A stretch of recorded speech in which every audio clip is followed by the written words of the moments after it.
PSO is Pakistan's largest and most dynamic energy company, with a long and proud history of fueling every sector of the country's economy for over 4 decades, touching lives and enabling journeys across air, land and sea. As the market leader, PSO enjoys the lion's share of Pakistan's downstream oil sector, with primary businesses being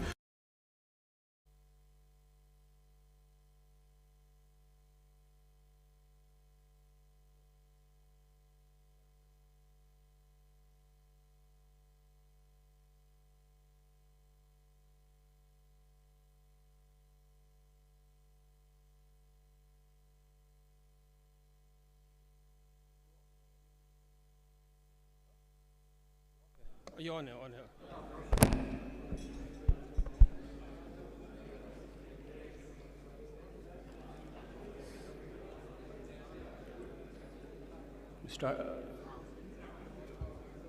Assalamu alaikum everyone. I would request all of you to please take your seats so that we can start the program. Thank you.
Just give me a cue.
Good morning and Assalamu alaikum, ladies and gentlemen. This is Sayyid Imran Ahmed, and on behalf of Petroleum Institute of Pakistan, I warmly welcome all the distinguished participants and guests to Pakistan Energy Conference 2023 here in Islamabad. Over the years, Pakistan Energy Conference has assumed the role of PIP's quintessential annual event, known basically for 2 things.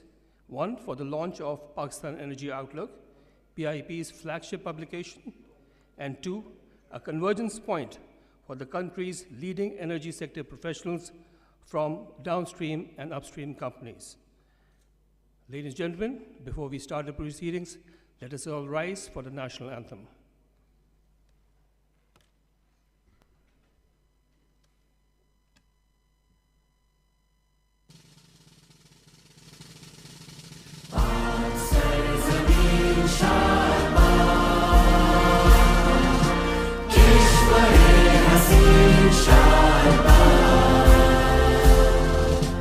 Tu nishane az aalishan har se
This year's Pakistan Energy Conference will feature a bevy of energy sector mandarins and experts who will be giving their addresses on diverse challenges and issues facing the energy sector, and also will present solutions to these problems. But before that, the event will be marked by the launch of the latest edition of Pakistan Energy Outlook, a comprehensive document that accurately reflects the latest developments, changes, policies, and future energy needs of Pakistan. Before we move any further, I would request Qari Abrar Ghani to please recite a few verses from the Holy Book.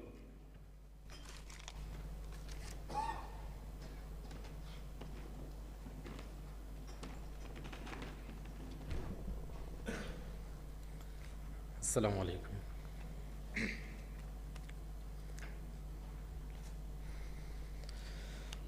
أعوذ بالله من الشيطان الرجيم.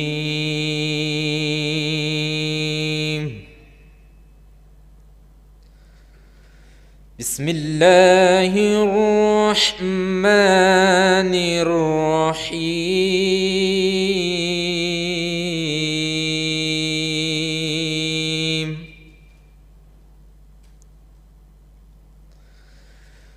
إن الصفا والمروة من شعائر الله، فمن حج البيت أو اعتمر فلا جناح عليه أن يطوف بهما، ومن تطوع خيرا فإن الله شاكر عليم.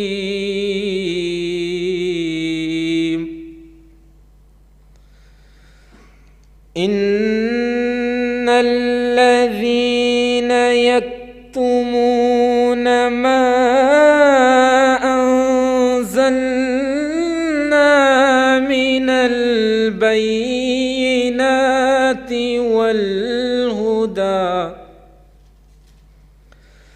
والهدى من بعد ما بيناه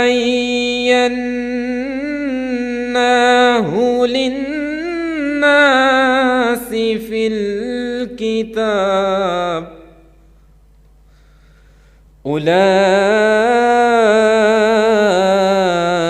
أولئك يلعنهم الله ويلعنهم اللاعنون،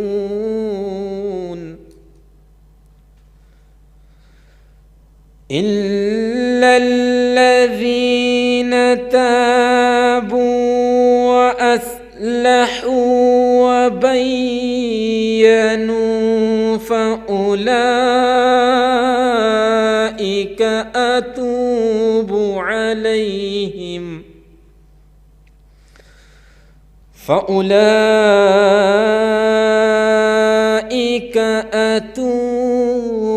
عليهم، وأنا التواب الرحيم.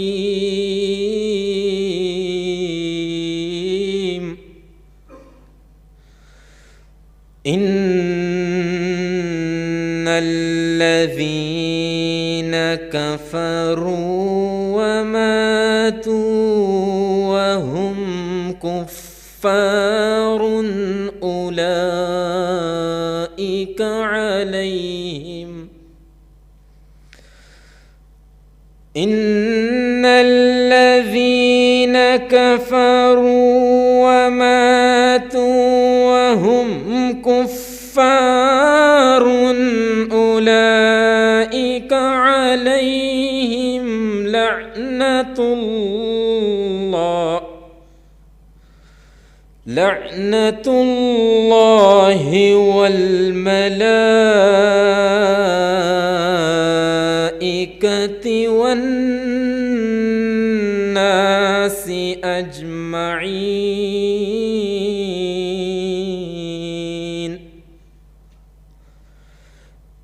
خالدين فيها لا يخفف عنهم العذاب ولا هم ينظرون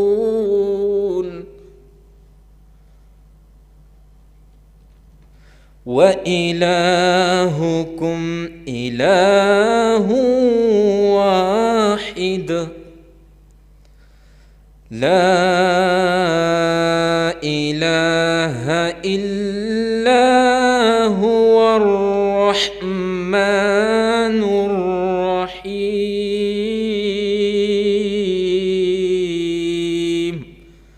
آمنت بالله صدق الله العظيم.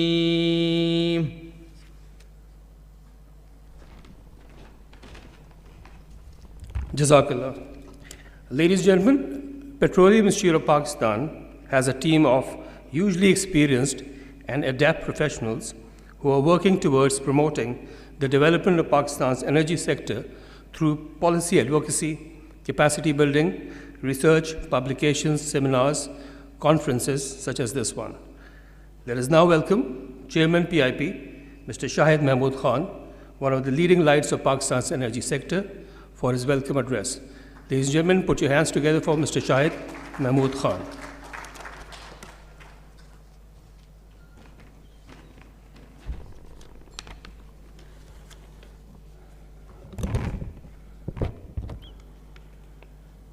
Bismillahirrahmanirrahim. Distinguished guests, members of the energy community, academy and media, ladies and gentlemen, Assalamu alaikum and good morning. It gives me a great pleasure to welcome each one of you to the flagship Pakistan Energy Conference, an esteemed event organized by the Petroleum Institute of Pakistan. This year we gather under the theme of securing our energy future, a topic of profound relevance to our collective journey. It is distinct honor to all of you here today in this event.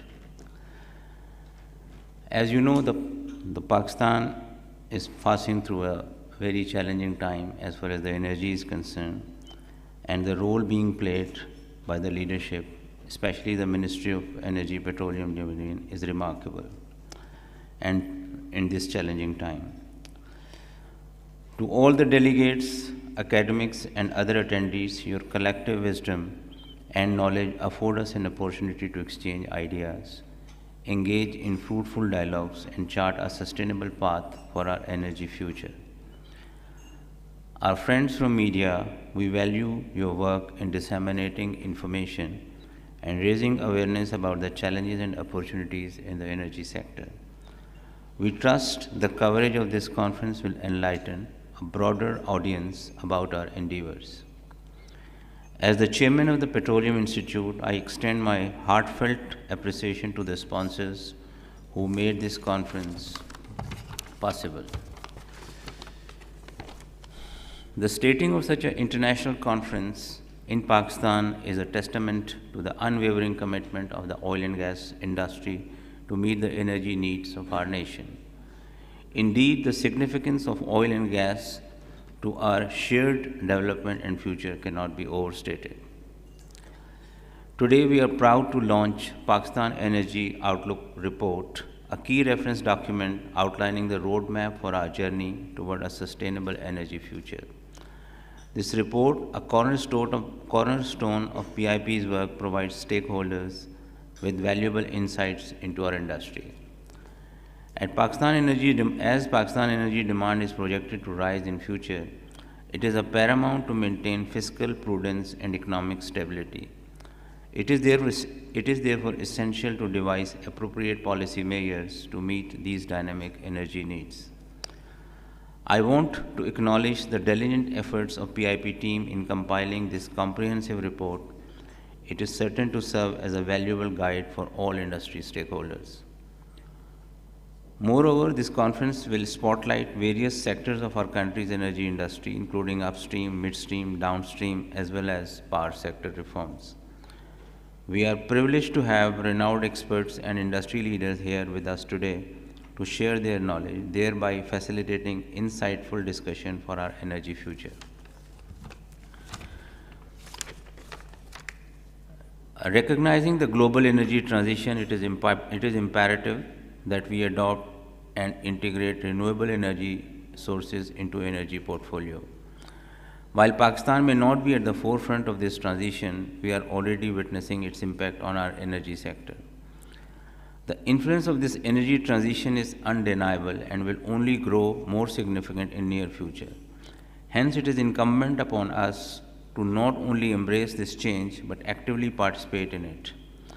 By harnessing renewable energy sources and implementing sustainable practices and policies, we can help secure our energy future.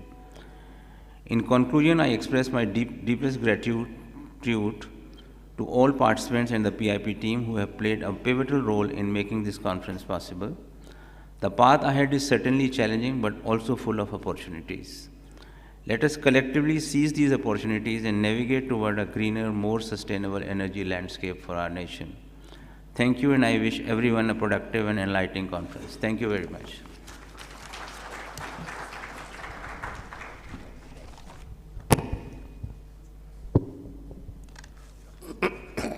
Thank you, sir, for your welcome address. We are confident that today's conference will be several productive hours of stimulating and insightful presentations on many facets of Pakistan's energy sector, where not just gray areas and challenges will be on focus, but also possible solutions. Pakistan has a vibrant and diverse energy sector. There's no doubt about that. That has inarguably contributed towards the country's development in more ways than one. The country is facing energy challenges of various nature, but the present government is taking concrete steps to diversify the energy mix and increase efficiency of the energy sector. Ladies and gentlemen, the chief guest for today's conference is Mr. Minister of State, Petroleum Division, Dr. Musaddiq Masood Malik. Now, Mr. Malik had to fly on an urgent official assignment, yet was considerate enough to record his address, especially for the occasion. This shows the minister's keenness to be a part of this event and proves the support he gives to PIP's activities and projects. Let us now listen to the minister's address, specially recorded for the event.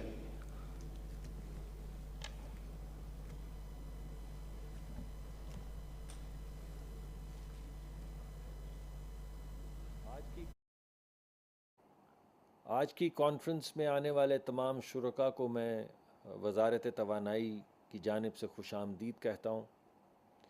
मैं यहाँ पर आज ख़ुद होना चाहता था, आपके सामने हाज़िर होना चाहता था ताकि मैं आपको बता सकूँ कि आने वाले वक्त में हमारी हुकूमत का क्या विज़न है एनर्जी सेक्टर के लिए, लेकिन कुछ मसरूफ़ियात की वजह से मैं आज यहाँ पहुँच नहीं सका, तो मैंने सोचा कि मैं पैगाम आप तक पहुँचाए देता हूँ। मैं आपके सामने कुछ चीज़ा चीज़ें रखना चाहता हूँ। सबसे पहली बात तो ये कि पाकिस्तान एक अहम मुल्क है, दुनिया का बड़ा तरीन मुल्क। इस वक्त तकरीबन 24-25 करोड़ की आबादी, अभी जो मौजूदा सेंसस हुआ है उसमें 24 करोड़ से ज़्यादा की आबादी बताई जा रही है। तो उस लिहाज से ये दुनिया का 5वां बड़ा मुल्क है और आने वाले वक्त में चंद सालों में 2050 में कुछ प्रोजेक्शंस बता रही हैं कि यहाँ की आबादी तकरीबन 349 यानी तकरीबन 35 करोड़ लोगों की हो जाएगी। अब जाहिर है कि इन लोगों को एनर्जी चाहिए, तवानाई चाहिए। दूसरी बात जो मैं आपके सामने रखना चाहता हूँ वो ये है कि पाकिस्तान की आबादी बहुत यंग है, जिसको हम एज बल्ज भी कहते हैं। तो ये तमाम लोग जो हैं, इनको अपने ख़ानदान बनाने हैं, अपने हाउस होल्ड बनाने हैं, इनको नौकरियां चाहिए। तो इस तमाम यंग पॉपुलेशन को नौकरी देने के लिए कम से कम जो पाकिस्तान को ग्रोथ चाहिए जो मुआशी तरक्की की शरह चाहिए वो 5 से 7% है। बैनुल अक़वामी सतह पे अगर आप देखें तो 1% मुआशी तरक्की के लिए आपको तकरीबन 1.5 से 2% इजाफ़ा करना पड़ता है अपनी एनर्जी में, एनर्जी ग्रोथ में। इसका मतलब है कि पाकिस्तान को हर साल 7.5% से 10% तक अपनी तवानाई में इजाफ़ा करना होगा। मैं एक और प्रोजेक्शन देख रहा था जिसमें सिर्फ अगले 10 साल में ये प्रोजेक्ट किया जा रहा था कि पाकिस्तान 200%, यानी जो इस वक्त तवानाई है पाकिस्तान की, उससे दुगनी ज़्यादा, ये नहीं कि जितनी अब है उसकी दुगनी, उसके 2 folds of the energy that we have, 200% more would be needed in about 10 years. तो हमें हर लिहाज से, हर नुक्ता नज़र से, अपनी पॉपुलेशन के एतबार से, अपनी नई हाउस होल्ड की फॉर्मेशन के एतबार से, अपनी मुआशी तरक्की के एतबार से, आप किसी ज़ाविये से भी देखें तो आपको ये एहसास होगा कि पाकिस्तान को तवानाई की बहुत ज़्यादा ज़रूरत है। और तवानाई तो पाकिस्तान के पास है नहीं। इस वक्त 50% के करीब हमारी जो पेट्रोलियम प्रोडक्ट्स हैं वो हम इंपोर्ट कर रहे हैं, यानी जो डीज़ल है, जो हमारी मोटर गैसोलीन है, वो हम इंपोर्ट कर रहे हैं। और जो हमारी मोटर गैसोलीन है, यानी गाड़ियों का जो पेट्रोल है, वो तो तकरीबन 80 से 85% इंपोर्ट होता है। इसी तरह हमारी तकरीबन 1/3 से ज़्यादा गैस जो है वो भी इंपोर्ट हो रही है। तो ये तनासुब तो बढ़ता चला जाएगा। हमारी लोकल प्रोडक्शन हर साल घट रही है तकरीबन 8 से 10%, और हमारी ज़रूरियात बढ़ रही हैं। और आने वाले वक्त में जो मुकदमा मैंने आपके सामने रखा वो ये है कि ज़रूरियात इससे भी ज़्यादा बढ़ती चली जाएंगी। इसका मतलब है कि हमें एक बड़ा बोल्ड विज़न अपने से भी ज़्यादा कि हमने पाकिस्तान के लिए तवानाई लेकर आनी है, एनर्जी लेकर आनी है। दूसरा ये कि एनर्जी वो लानी है जो अफोर्डेबल हो, यानी लोग उसको इस्तेमाल कर सकें। और तीसरा ये कि वो एनर्जी सस्टेनेबल हो, यानी आने वाले वक्तों में भी ऐसा ना हो कि हम एकदम कोई अपनी तवानाई का हल ढूंढने की कोशिश करें और उसके बाद कई साल तक देखते रहें कि भाई हमने ये क्या किया, ये तो बहुत महंगी हो गई, ये तो बहुत कम हो गई, ये तो बहुत ज़्यादा हो गई। एक तरीक़ाकार ऐसा जिससे सस्टेनेबल एनर्जी पाकिस्तान में आए। तो 3 चीज़ें हो गई, एक्सेसिबिलिटी, अफोर्डेबिलिटी एंड सस्टेनेबिलिटी। ये हमारे 3 ऑब्जेक्टिव्स हैं एनर्जी पॉलिसी के। तो सबसे पहले हम एक्सेसिबिलिटी की बात कर लेते हैं। तो देखिए, अपनी तवानाई की जो ज़रूरत है उसको पूरा करने के लिए हमारे जहन में बहुत से प्रोग्राम हैं जो हम आपके सामने रखना चाहते हैं। पहला तो हमारा प्रोग्राम है कि बैनुल अक़वामी सतह पे बहुत से ऐसे मुआहदे हैं जिनसे हमें फ़ायदा हो सकता है। टापी उनमें एक है। टापी के ऊपर हम बड़ा एग्रेसिवली काम कर रहे हैं और बहुत से ममालिक के साथ बहुत ज़्यादा पेशरफ्त हुई है। और तुर्कमानिस्तान में भी हम गए हैं, काज़ाख्स्तान में भी गए हैं, आज़रबाईजान में भी गए हैं। हर जगह पे जाके हम टापी का एक सलूशन ढूंढने की बात कर रहे हैं। मशरिक़ वुस्ता के भी जो हमारे दोस्त ममालिक हैं उनसे भी गुफ्तगू जारी है कि इस प्रोग्राम को, इस प्रोजेक्ट को आगे बढ़ाने का क्या क्या तरीका हो सकता है, इसमें कैसे कैसे फ़ंडिंग हो सकती है। तो एक तो ये हमारे पास एक तरीक़ाकार है जिसके ज़रिए हम एक बड़ी तादाद में एनर्जी अपने मुल्क में ला सकते हैं और अच्छे दाम ला सकते हैं, यानी ऐसी कीमत पे ला सकते हैं जिससे लोगों को फ़ायदा हो और लोगों के ऊपर से ये महंगाई का बोझ जो है वो कुछ कम हो। हमारे पास एक वो ईरान पाइपलाइन का भी मामला चल रहा है और हमने अपने दोस्त ममालिक, यानी अपने दोस्त मुल्क ईरान से ये कहा है कि हमें ये तवानाई चाहिए और हम इसे लेना चाहते हैं, मगर एक रिस्पॉन्सिबल तरीके से, एक ऐसे तरीके से जिसमें हमारे मुल्क पे सैंक्शंस ना लगें, क्योंकि हमारा मुल्क किसी सैंक्शन का मुतहम्मिल नहीं हो सकता। तो कोई क्रिएटिव रास्ता वहाँ भी ढूंढेंगे, कोशिश कर रहे हैं। जो बैनुल अक़वामी सतह पे जहाँ पे सैंक्शंस लगी हैं वहाँ पे भी गुफ्तगू को आगे बढ़ा रहे हैं, ईरान के साथ भी गुफ्तगू को आगे बढ़ा रहे हैं। तो ये भी एक तरीक़ाकार है जिससे हमें एनर्जी मिल सकती है। फिर आपने देखा कि कई दिहाइयों के बाद ऑफशोर ब्लॉक्स की ऑक्शन अब की जा रही है, जिसके एड्स भी आ चुके हैं और अब हम आहिस्ता प्री बिडिंग फेज़ के अंदर तकरीबन आ चुके हैं। अभी पिछले दिनों ह्यूस्टन में हमारी पूरी टीम गई हुई थी और बैनुल-अक़वामी सतह की जितनी भी बड़ी बड़ी कंपनियां हैं सबसे मुलाकात की और सबको दावत दी कि आप आइए पाकिस्तान में। उनको डेटा उनके साथ शेयर किया और उनको कहा कि आप आके पाकिस्तान में एक्सप्लोरेशन करें। इससे पाकिस्तान की जो ज़रूरियात हैं तवानाई की वो पूरी होंगी। और सबसे अहम तरीक़ाकार जो हमारे इस वक्त सामने है वो ये है कि हम रिन्यूएबल एनर्जी की तरफ, ऑल्टरनेटिव एनर्जी की तरफ जाएं। उसमें वज़ीर आज़म ने 4 प्रोग्राम तो अनाउंस किए हैं सिर्फ सोलर के, जिसमें बड़े बड़े पार्क से लेकर घर की छत तक मुख्तलिफ प्रोग्राम्स तरतीब दिए गए हैं, जिसके ज़रिए सोलर की पैदावार भी बढ़ेगी और सोलर की खपत भी बढ़ेगी। इसके अलावा हाइब्रिड प्रोग्राम्स भी सोचे जा रहे हैं, जहाँ पे आपको मालूम है कि हमारा जो विंड कॉरिडोर है, अगर उस विंड कॉरिडोर के साथ साथ सोलर भी लगा लिया जाए तो पाकिस्तान एक ऐसा मुल्क है जहाँ पे दिन में रोशनी होती है और सूरज होती है, उसमें आग भी होती है, तवानाई भी होती है और हवा जो है वो रात को चलती है। तो वो भी एक हाइब्रिड सॉल्यूशन है जिस पे काफ़ी ज़्यादा गौर किया जा रहा है। जो हमारे कुछ कारखाने बेस लोड के लगे हुए हैं उनके इर्द गिर्द बड़े बड़े सोलर पार्क्स लगाने की भी तजावीज़ पे काम किया जा रहा है, बिडिंग हो रही है। हमारे जो डिस्ट्रीब्यूशन कंपनीज़ हैं वहाँ पे भी 1-1, 2-2 मेगावाट के रिन्यूएबल प्रोजेक्ट्स लगाने का जो प्रोजेक्ट है उसे आगे बढ़ाया जा रहा है और नेट मीटरिंग और रिवर्स मीटरिंग और घरों की छतों के ऊपर तो सोलर का आपको मालूम ही है।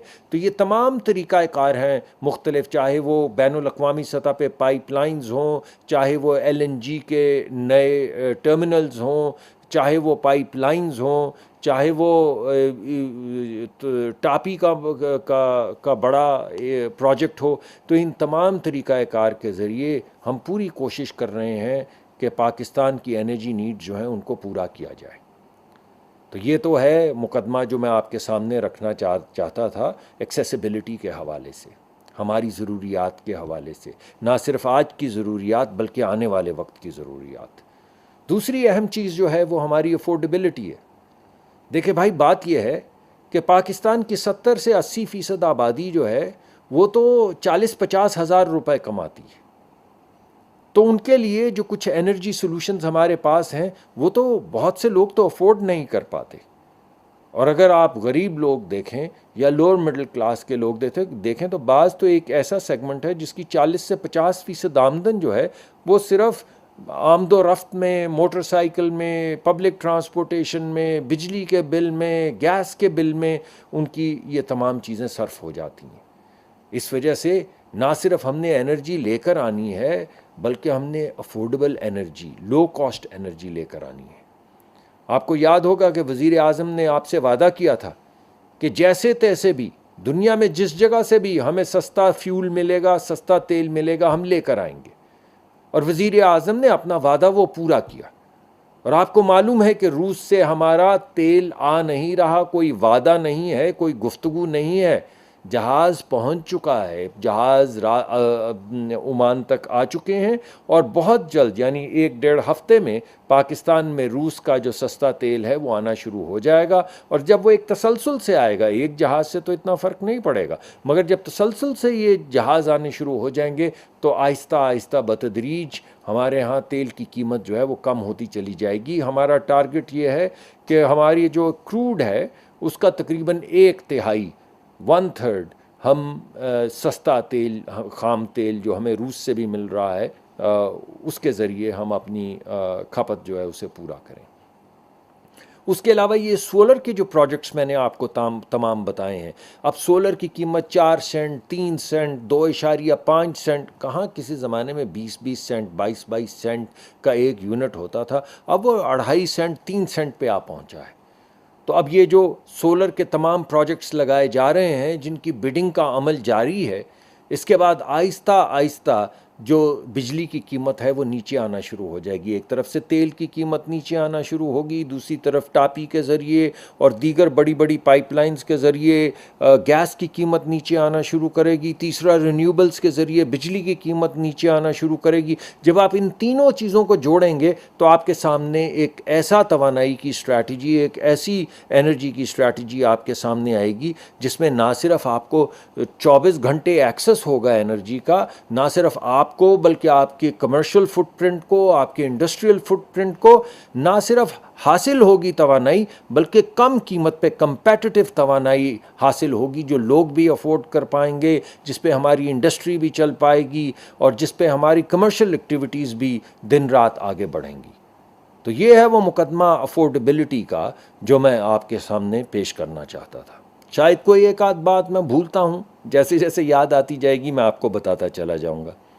तीसरी चीज़ जो है वो सस्टेनेबिलिटी की है। सस्टेनेबिलिटी में दो अवामिल हैं।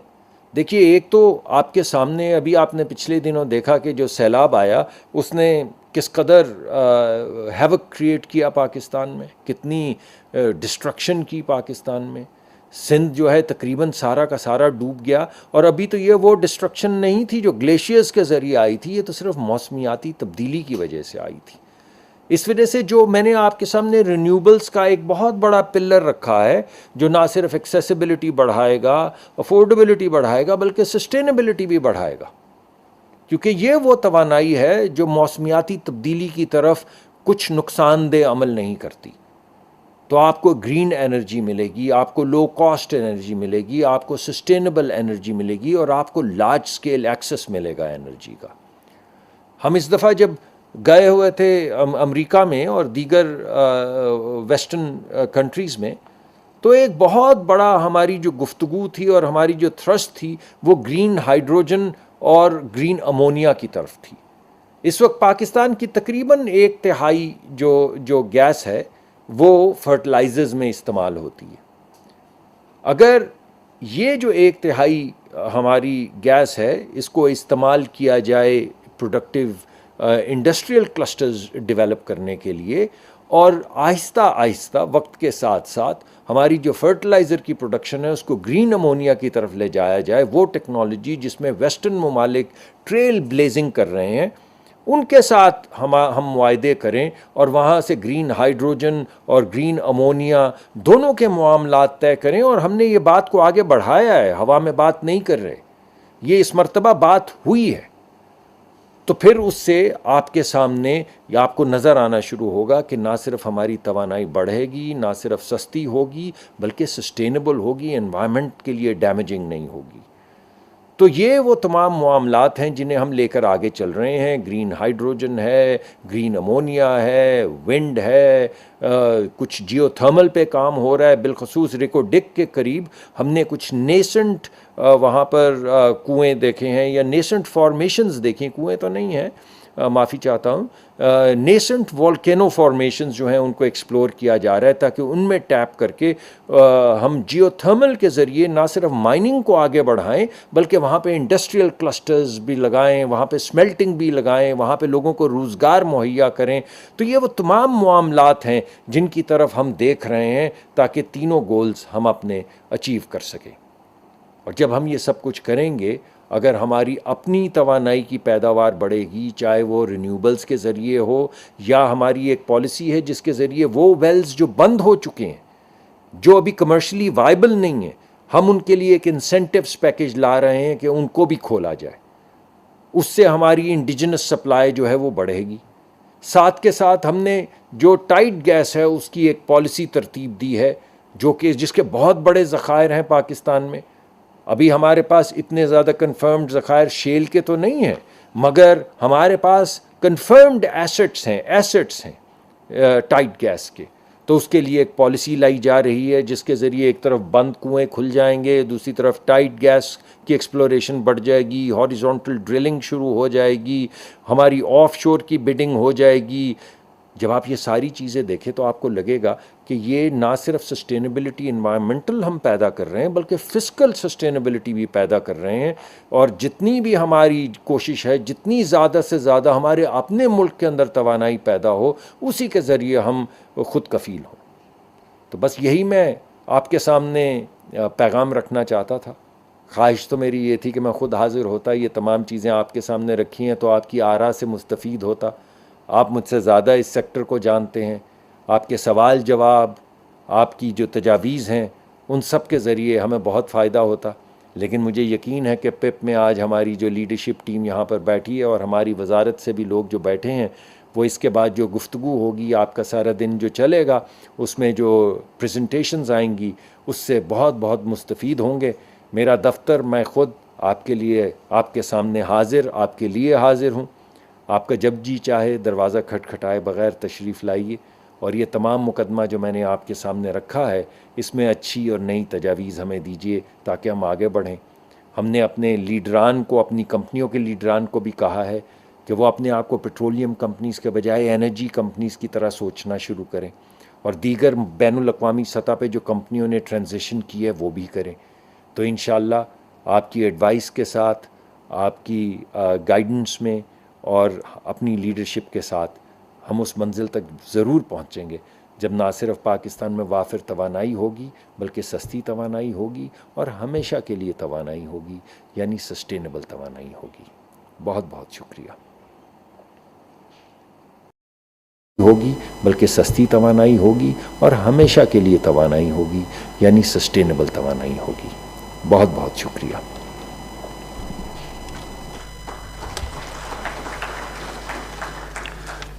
The Minister made a very strong case for energy demand in the backdrop of the demand-supply equilibrium, and also focused on the strategies the government is implementing by focusing on procuring energy which is not just affordable but also sustainable.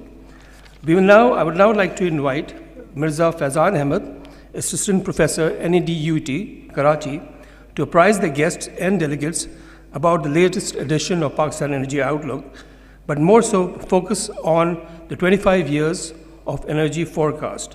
Mr. Faizan and his team, let me remind you, compiled together, like in the years, the Pakistan Energy Outlook of this edition. Put your hands together for Mirza Faizan Ahmed.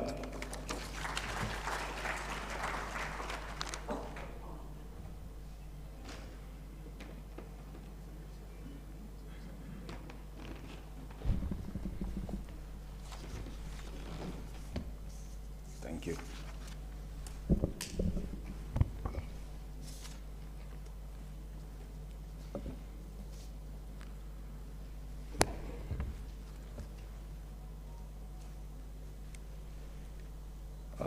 In the absence of the chief guest and the guest of honor, but the chairman PIP is there, Mr. Shahid Masood Khan, the team PIP, the speakers, industry veterans, valued guests, Assalamu alaikum and good morning.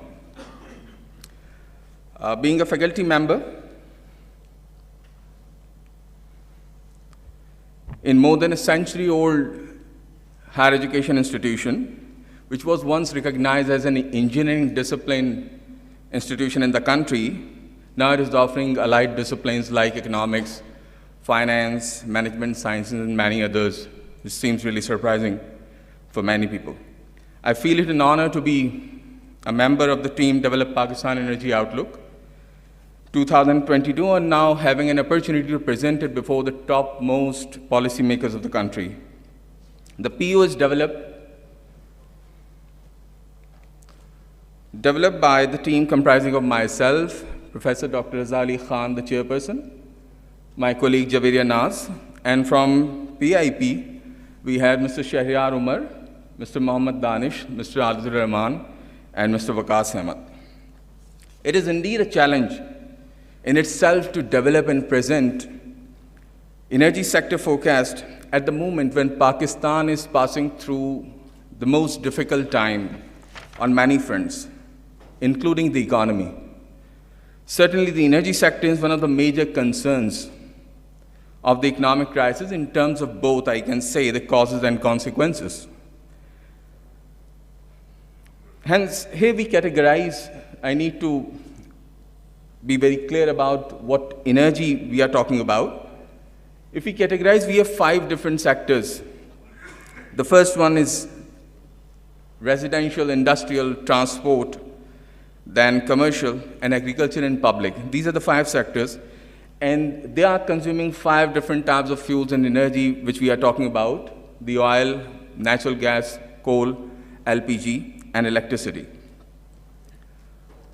If we see the previous historical data, we find that currently primary energy supply is around 9% less than the primary energy demand. And the major contributor are the natural gas and electricity. We need to be very careful about the demand-supply gap. I'm talking about the current price and tariffs at which the demand and supply is existing. In fact, the challenge is the availability and affordability trade-off, which is discussed by the Honorable Minister as well. And besides this, we have other challenges like the inefficient energy consumption. If you look at the previous data of GDP and the energy consumption, we find that what we are consuming to add more GDP is much higher. And it is also discussed by the Minister, which shows that energy consumption is not efficient.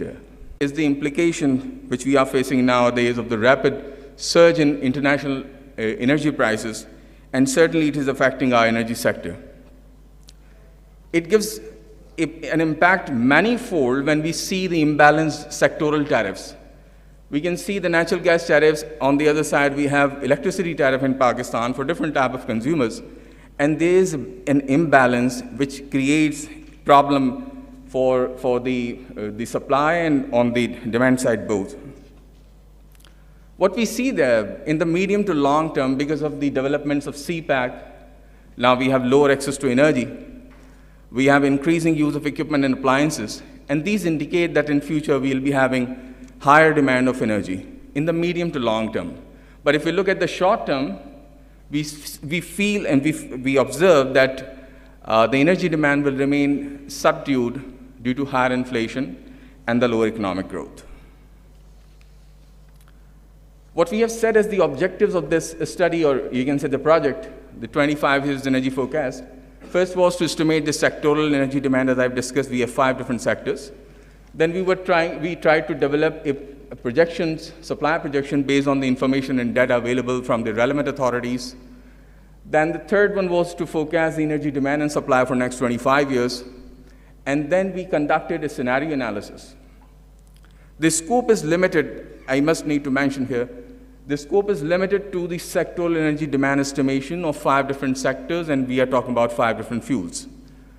As far as alternative demand and supply scenarios are concerned, these are based on baseline, the optimistic, and the pessimistic real GDP scenarios. I'll be discussing it, what's the difference there. Certainly, when we make some projections, we have to take some assumptions. And on both the side, on demand side, on the supply side, we have taken some key assumptions. The first one, the oil, LPG, demand supply are equal because we do not have any check on the typical imports. To some extent, it goes for the coal as well. We try to estimate the major energy demand, energy consumers, which are transport sector oil, industrial sector gas, coal and electricity, and the residential sector gas and electricity, which accumulates around 86% of the total final energy demand. By using a model we call URMAX, the auto-regressive moving average, a model with exogenous variables, and it basically considers the previous moves in demand, previous shocks in demands, and the exogenous, the other variable, other factors which can affect the demand. Based on these particular factors, this econometric model works, and we have developed the demand for these 6 sectors. For the smaller sectors, which account for almost 14% of the remaining energy, we use the cumulative average growth rate. We have the historical deficit equally attributed to coal and gas because they are indigenous. The access to electricity will be 100% as it is growing over the period of time by 2030. Renewable energy covers net electricity deficit, and whatever will be the deficit, we expect that there is a demand for renewable energy. And the oil and gas-based electricity generation reduces gradually.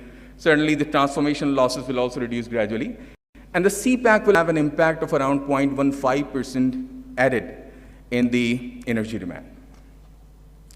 On the supply side, we have assumed that the supply of hydronuclear and the imported energy will remain as per the planned projects. The final coal which is being used by the industry will be import-based, as it is there at the moment.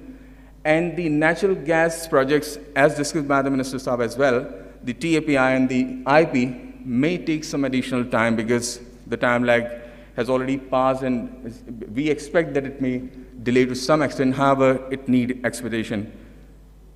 The domestic gas supply will deplete gradually. It is depleting by an annual rate of 3%. These are the three scenarios.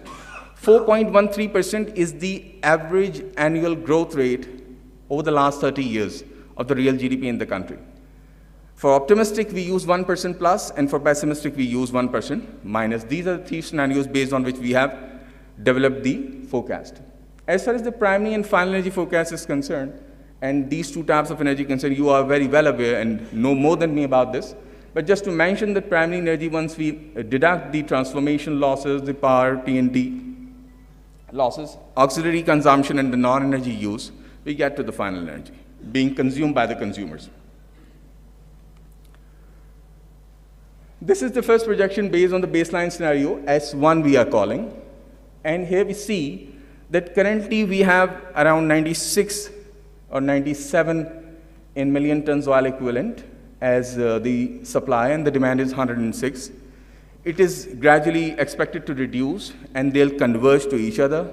By 2027 and 2028, the gap will further increase, despite the fact that we have planned projects incorporated in the supply side, and we expect that the deficit will increase after that. If we consider the S2, which is the optimistic scenario, the demand by 2046 will be 12% higher than the baseline scenario. The situation will remain same. Certainly, the supply will may gradually increase because it is based on imported oil and the others, and we do not have any check on those imports. This is S2, and for the third pessimistic scenario, this supply will be around 10% lower than the baseline scenario. It's the primary energy demand and supply. What if we consider the existing primary energy supply mix? At the moment, we have 39% share in gas, 25% in coal, 23% in oil, negligible share in the imported electricity, 2% LPG, 8% hydro, 2% nuclear, and 1%, merely 1% renewable. What we expect in future based on the S1, the baseline scenario we have discussed here, as I've mentioned that the oil share in the electricity production is expected to reduce gradually. So we see that in supply mix, the oil share will be reducing from 23% to 13% in next 5 years, and gradually it will remain stagnant around 15%. The gas share in supply, I'm not talking about the demand is much higher. The supply gas share is also expected to reduce because the other shares are increasing and the gas supply is lower. The LPG share is also expected to increase to 5% by 2046. The major gainer is coal, which is currently at 25% and expected to reach to 41% by 2046. After 25 years. The hydro is also increasing, nuclear slightly increases, renewable increases to some extent, and we have the imported electricity remain there. On the demand side, the mix is this. Certainly, if we fulfill the demand of the gas and the electricity we have, which are the major deficit spinners, we can see the oil share will be around 11%. The gas share will be around 36%. It will maintain its share over the period. The LPG will be around 3.7%. The coal share may be reducing because of the higher share of gas. And it is around 29%, the hydro 9%. And we expect the renewable share in demand to 7.3% by 2046 in the baseline scenario. As far as the share of import is concerned, we know that more than half of the energy supply is based on our imports. 52% is the current share.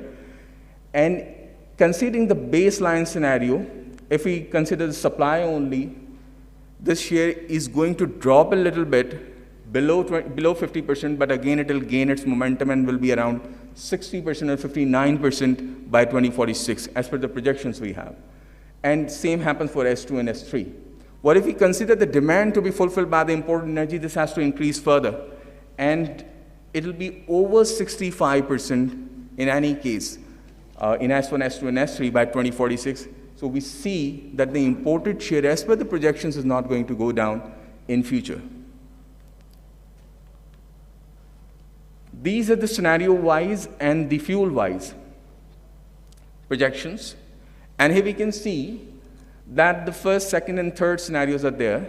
The oil sector is the major sector which will get the hit due to the higher inflation and the economic downturn. And we expect that in next 5 to 6 years, it will reach back to the level it was there in 2021. The other sectors may be the primary gas sectors there. To some extent, the coal will be there, and the LPG will be increasing. The others include nuclear and the hydro and the other fuels. Considering the final energy demand, which is being consumed by the consumers, in the baseline scenario, sectoral final energy demand suggests that we have residential, industrial, commercial, agriculture, and public and transport sectors. And from 2021, if you see, the largest one is the industrial sector, followed by the transport sector, and then the residential sector. But we have very higher growth rates of energy demand in the residential sector specifically, and we expect that by 2046, the residential sector energy demand will surpass all the other sectors. The second will be the industrial sector, and to some extent, because I'm again repeating, the tariff is there, it has an impact on the demand. The transport sector will be the third one. It will be comparatively efficient as compared to the others.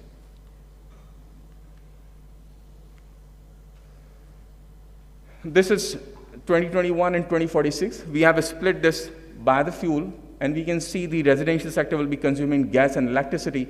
The industrial sector will be consuming gas, electricity, and significantly coal. So that's the major consumer. Still, we have this picture there. In 2021 and 2020, 46, the picture is quite clear, and we can see the residential sector is growing rapidly. The final energy demand by sector and by scenario, which is being consumed, the transport sector is again getting the major hit because of the crisis we have in the moment due to higher inflation and the lower GDP. And we expect that in next 5 to 6 years, the demand first will go down, it will come back, but it will remain around the level of 2021 to 2027. The other sectors will be gradually increasing. We can have, to some extent, we can have an impact on the industrial sector as well, but the major affectee is the transport sector. As far as the relative measures are concerned, if we like to see Pakistan compared to the other countries in the globe, we see that Pakistan's per capita energy supply as well as demand in the baseline scenario is much lower than the per capita energy demand across the globe. So we are still consuming lesser than the world. It is still expected that the demand is going to go up. The second measure, which is being highlighted by the Minister Saab as well, the energy intensity. Energy consumption per 1,000 GDP is showing an upward trend which shows we are energy inefficient. And this scenario is continue to happen in next 5 to 6 years. Later on, it may grow, it may decline to some extent if the projections meet. But in the near future, we expect that it will remain inefficient and will be consuming more energy to produce lesser output. What if we like to bridge the gap? Certainly, the import minimization is a technique we can do. And what we can do, we can gradually substitute imported gas and electricity generation with renewable energy sources. The first thing, in next 10 years, we can gradually substitute imported coal by industrial sector, which is used by the industrial sector, and power sector with domestic coal in next 10 years. If we do this, receiving imported electricity export plan and the non-power use of oil and gas, which we feel may not be substituted given the price level we have at the moment, and with the other forms of energy. And I'm again repeating, it's because of the price differential. We need to have a rationale for a consumer to switch from one type of electricity, one type of energy to the other. Based on this, we can see if we distinct or we categorize them, the gas D means domestic, the gas I means imported, same coal D means domestic, and coal I means imported coal, we see that the gas share and the coal share will be increasing rapidly, and the situation will be quite clear with these two graphs. The primary energy supply suggests that around 46% of the imported share, and remember this 46% is of 89%, 11% is the deficit, 12% is the deficit. That is imported. What if we use that strategy and try to cover the demand by the bridging strategies? We can reduce the imported share from that 65% to some extent, and we can say 65% to 47%, which is much higher, by 2046. I mean, we need to shift the imported coal towards domestic coal. We need to gradually reduce the electricity generation based on oil and gas, and we need to replace that by the renewables, which is, we can say, the indigenous. So this is the impact of the bridging strategy if we can adopt it. What we can conclude: Pakistan energy sector is certainly disrupted in the recent past because of two major reasons: the hyperinflation, prices of energy, and the other, which has made the impact manifold, is the economic slowdown and the plunging domestic currency. When we estimated the models and we estimated the different sectors, we came to know that the growth in economy has significant positive impact on the energy demand.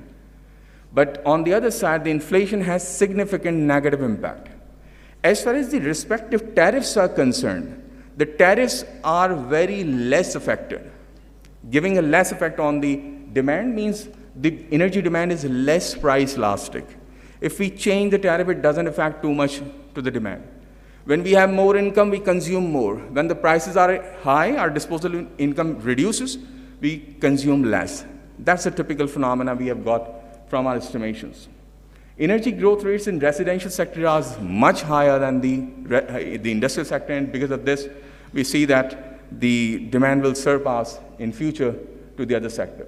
The residential sector energy demand is expected to surpass the other sector I've discussed. Deficit is expected to reduce gradually in next 3 to 5 years, but later on we need to add the renewables and specifically the gas to compensate electricity and natural gas demand.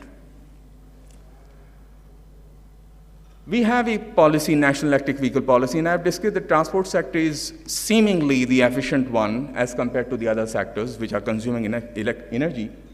So this policy may result in significant reduction in oil demand. It's an indication. The primary energy supply remains heavily dependent on fossil fuel. It will continue in future. The situation may improve, but the fossil fuel inclination will be higher in future as well. 53% of energy is imported, which is expected to gradually reduce to 48%, but increase afterwards. The optimistic scenario is expected. I mean, when we have higher growth, what will be the result? It will be having higher share of renewable energy, gas and oil demand, but lesser share of coal, hydro, and others. The vice versa happens for S3, the lower optimistic scenario. In S2, we require 12% more, and in S3, we require 10% less by 2046. The inefficient energy consumption is quite evident by the positive slope of the energy intensity graph. And as far as the per capita energy demand and supply, we expect that in future, the demand will be higher, and it's an indication that we are significantly lower than the global per capita. We expect it is going to go up. What we can recommend based on the estimations and the conclusions, there's a need to develop the coordinated and integrated effort to reduce the energy deficit. Why I'm saying so? Because in a recent energy policy developed by the government, they emphasize the provincial governments to involve in the energy sector. They can take initiatives. But the point is, if these things happen without any sort of a coordination, it is not going to result anything positive for the sector. So there's a need to have a coordinated, integrated effort. The planned gas project, specifically the TAPI and the IIP, need to be expedited to remove the deficit, at least for the short period of time. There's a need to rationalize tariff. This is the third time when the Department of Economics and Management Sciences and University has presented and developed this PEO, Pakistan Energy Outlook. In 2019, 2020, and now 2022, we are presenting it. In 2019, we said that there is a need for tariff rationalization. The tariff rates are not rationalized anymore. The need to direct consumer towards efficient energy consumption. We have an example of transport sector. The gradual retirement of oil and gas-based power plants and the maximum replacement with renewable energy is vital for the sector. We need to focus on indigenous resources, such as coal, which can be used for the replacement of imported coal. We have a notion of climate responsibility, the environmental sustainability. The energy sector, recent policy also highlight indigenization, the financial sustainability, and the environment sustainability. But the point is we need to be very distinct about the short-term, medium-term, and long-term goals. In the short term, we cannot jump towards the climate sustainability at the moment. We need to first think about our indigenous resources, and then we can move on. We need to be very careful about that. The strategies we can make to reduce the environment consumption, but first, the most important thing, we need to know what do we have at the moment. Implementation of NEVP, the National Electric Policy, may be a priority, and it may reduce and make the transport sector more efficient. We need to reduce the reliance on fossil fuels, lower the import bill, and increase energy efficiency.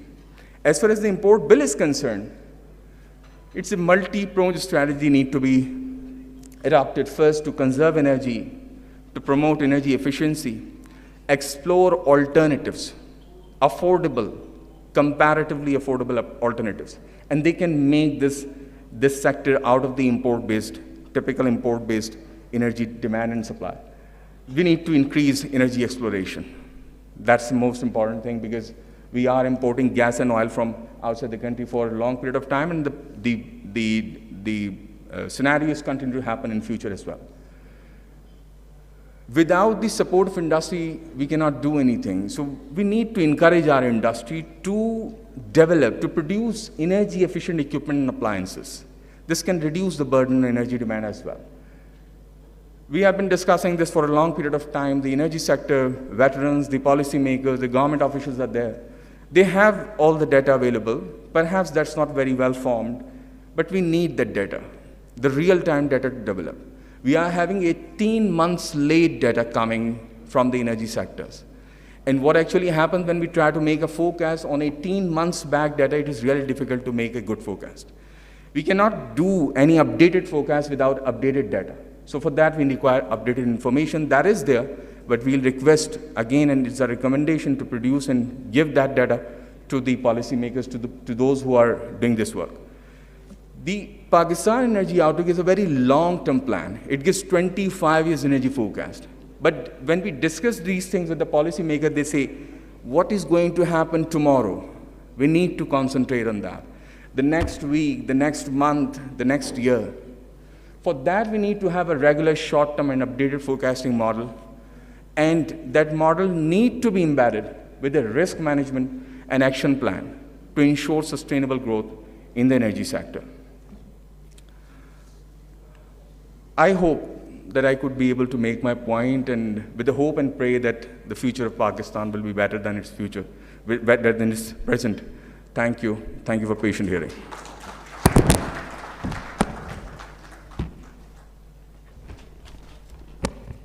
Thank you, Mr. Ahmed, for a very well-researched presentation on demand-supply projections for not just non-renewable, but also renewable energies, and of course, your recommendations in the end. Ladies and gentlemen, the time has now come for the launch of the latest edition of Pakistan Energy Outlook. As a flagship publication of Petroleum Institute of Pakistan, PEO has been serving as a vital document for adding value to the energy planning process of all concerned stakeholders. Like in the past, the latest edition of PEO is a collaborative effort of Economics and Management Sciences Department, NEDE, UT, and PIP. For the formal launch of PEO, I would request CEO, Petroleum Institute of Pakistan, Mr. Shahryar Umar, to please come on to the left-hand side of the stage to unveil the document. Mr. Shahryar Umar, ladies and gentlemen.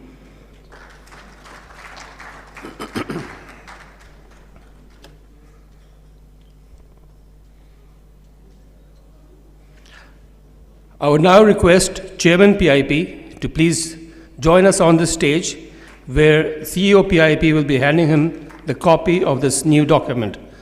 Mr. Shahid Mahmood Khan. Let's put our hands together for both the gentlemen.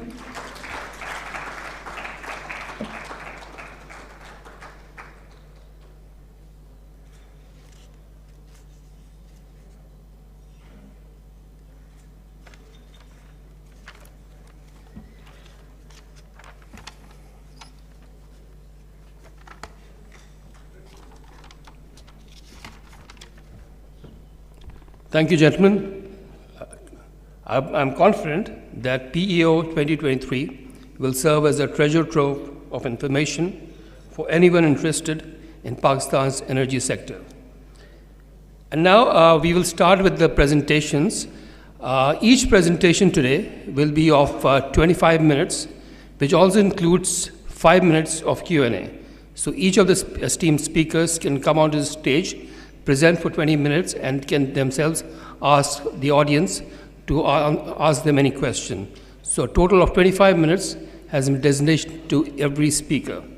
We will start with Oil and Gas Authority, OGRA. Oil and Gas Regulatory Authority was established by the federal government in pursuance of the Oil and Gas Regulatory Authority Ordinance 2002 to foster competition, increase private investment and ownership in the midstream and downstream petroleum industry, protect the public interest while respecting individual rights, and provide effective and efficient regulation. Ladies and gentlemen, I would like to invite Chairman OGRA, Mr. Masroor Khan, to shed light on a very pertinent topic of Pakistan energy supply chain and associated safety challenges.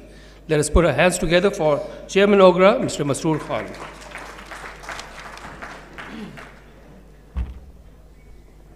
Thank you.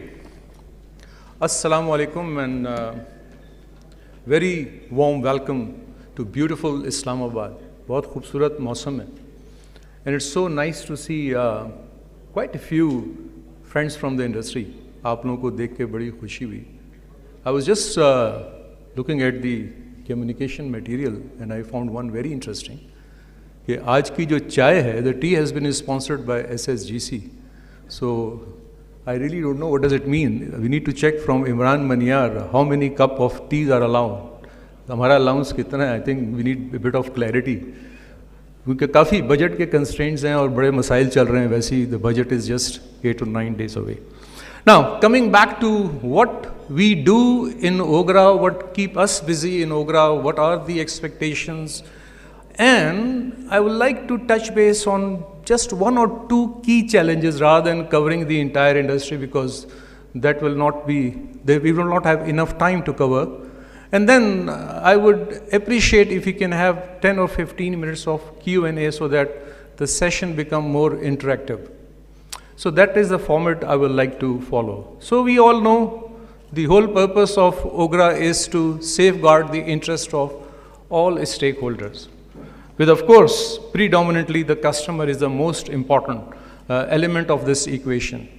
I'm sure you guys know that in 24 hours from now, there would be a debate. What will be the price of petrol and diesel tomorrow by midnight? And it's a very simple and very easy task, no tension, no stress.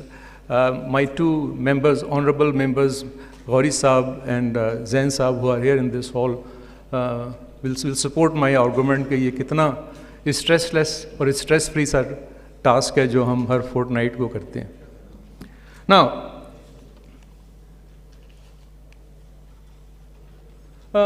I will cover oil and gas sectors separately.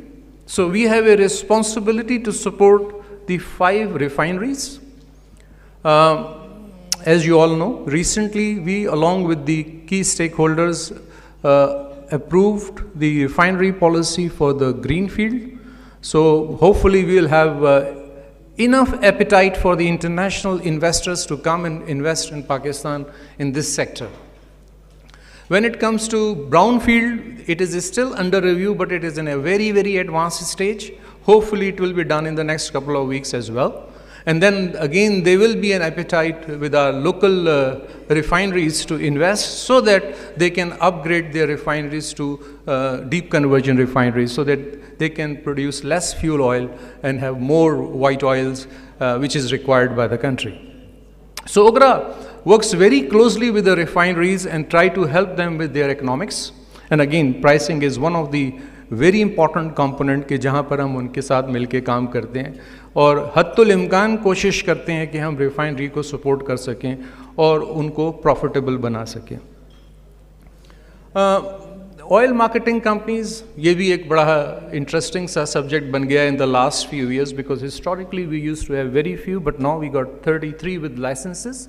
तो हम उनके साथ मिलकर ये जो journey है, ये सफ़र है, उसके ऊपर काम करते हैं.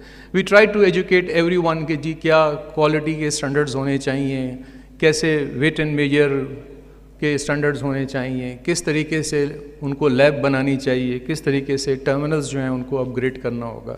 सो again it's a very important task where OGRA and the OGRA team works day and night to help the industry with moving forward. Storage के ऊपर भी मैं बात करूंगा. Lubricant is fairly simple business. Probably it is the only component in the entire supply chain of oil products कि जहाँ पे सबसे कम सेफ्टी रिस्क होता है. Blending plants are the probably only plants where you can walk in and keep talking on your mobile phone. उसके अलावा तो मुझे नहीं याद पड़ता कि किसी भी प्लांट के अंदर इस किस्म की कोई चीज़ है. So one of the achievement where OGRA contributed a lot was this storage in Pakistan. Till 2010, I remember we used to have just 5 days of petrol storage in the country and 8 or 9 days of diesel storage.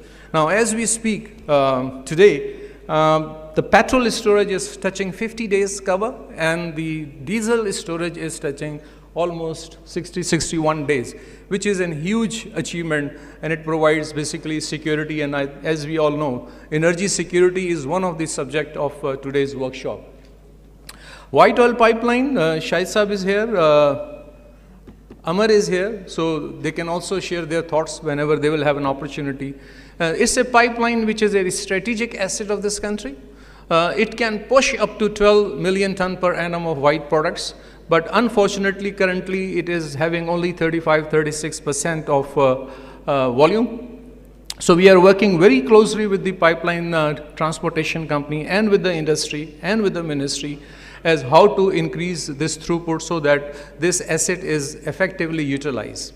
And plus, of course, more volume in white oil pipeline means there will be less volume on surface, which means more safety. Mehmet is here, he is always advocating safety, so he can also share his thought with you during the tea breaks. Petrol pump is an overly complex subject. There are 10,000 petrol pumps which have proper license, proper standards, but then there are a few thousands stations which are classified as dabba stations. Now the interesting part is that there are very high-tech electronic dispensers on these dabba stations. So we as a regulator have a very tough challenge. So our enforcement teams are always there in the field trying to help along with the district administration as how to address this issue. So it's a big issue. Tank lorries, as I said, again is a reality. Their standards are a challenge. But we along with the industry are working very hard as how to push more volume through the pipelines so that our reliance on these 10,000 tank lorries is reduced gradually. But again, those honor of 10,000 tank lorries have their own issues and challenges and concerns around their investment. So we also have to listen to them as a regulator. We cannot isolate them. So in our supply chain of the petroleum products, our challenges start from the port, rather from the load port. That was the biggest challenge we encountered in OGRA. That it's not the Karachi port where the product is being discharged have inequality issues. It is also the load port where the product is loaded in the vessels that there are issues with the quality. So OGRA, along with the industry, introduced certain measures, including identifying the labs at Dubai port and in Oman port and various other ports, that these are the only recommended labs which are allowed to certify before loading into the vessel. So we have made some improvement, but still there are certain challenges. Then at the port, we have challenge with the port constraints with the assets. For example, it's been 10 years. I've been watching very closely that at Kimari there are 3 oil piers, OP1, OP2, OP3.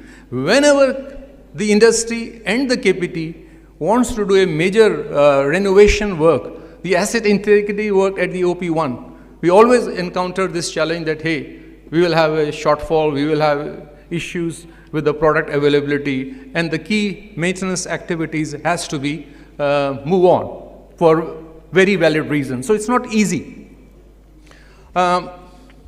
So OGRA, along with the industry, does all these planning, not only planning of laycans, along with OCAC. Dr. Saab is also here. Dr. Zaidi. Kahan baithe hain Dr. Saab? Ye baithe. So along with the other industry stakeholders, rather with the entire industry, OGRA works very closely to come up with the plans of import, and then how much volume would be received from the local refineries. So this product review meeting, which is a fortnightly event, is organized by OGRA very regularly. We do have some challenges. We are still not there when it comes to 100% perfection, but we have made a lot of good progress. What we discuss, OMC operations, we touch base little bit. I will not go into the details. There are a couple of initiatives which are in a planning stage, like PAPCO and PARCO has been talking with OGRA on connectivity of Port Qasim with hub. I think that is a very good initiative. I will not go into all these details. Rather, I will have more time, encourage more time to have question answers so that we start talking to each other rather than only you guys are listening. So that bit was around oil, and I'll now touch base the gas sector. A very important gas sector, especially in a country which is where energy is highly dollar dependent, and we are short of dollars. Not only short of dollars, but our ability to buy dollar is being compromised very regularly because of the rupee depreciation against US. So the indigenous gas is depleting, as we all know, and anyone who every time we on the platform of OGRA, when we use the word energy efficiency, energy conservations, looks like we're talking in Mandarin. So that's the impression we get. I mean, there was one message which we tried to communicate across Pakistan, is still struggling, that there was one survey which was done around the geysers. And we found out that of the 5.6 million geysers which we have in Pakistan, they are only 18.5% efficient.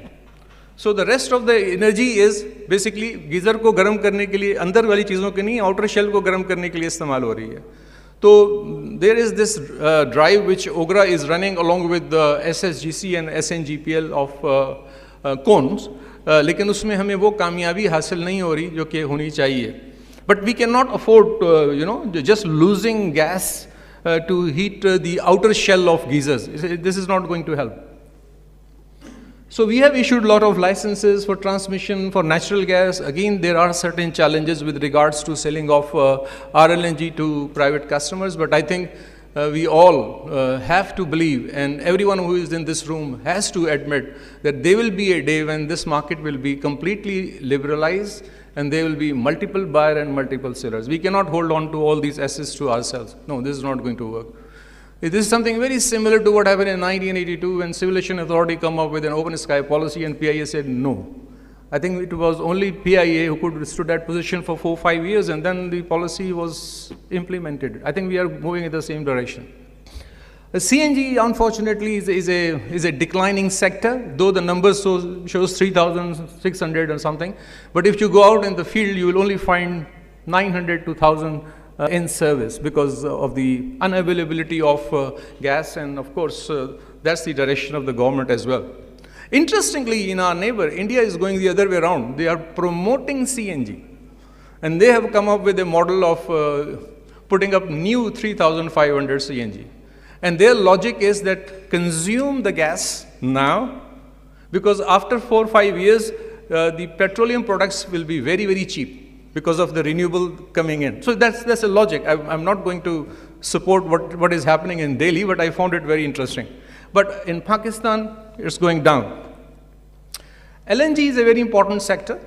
We got 2 FSRU in Karachi. One is working full throttle. The second is 30%, 40% efficiency. The Angro team is here, so they can give you guys a very good idea as what is happening in that regasification units. LPG is very close to my heart. As I said earlier, I will like to touch base one item rather than touching 50 items.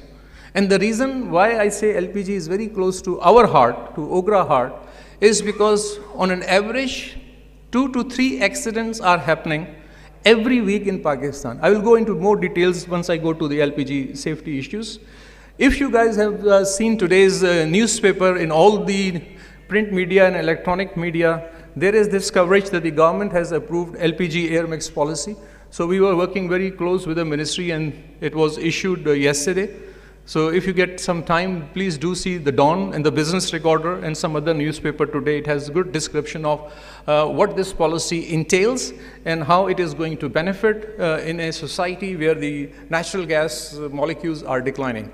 So I think it will be an interesting read for you guys. And as I said, it will also be a good opportunity for you guys who want to invest.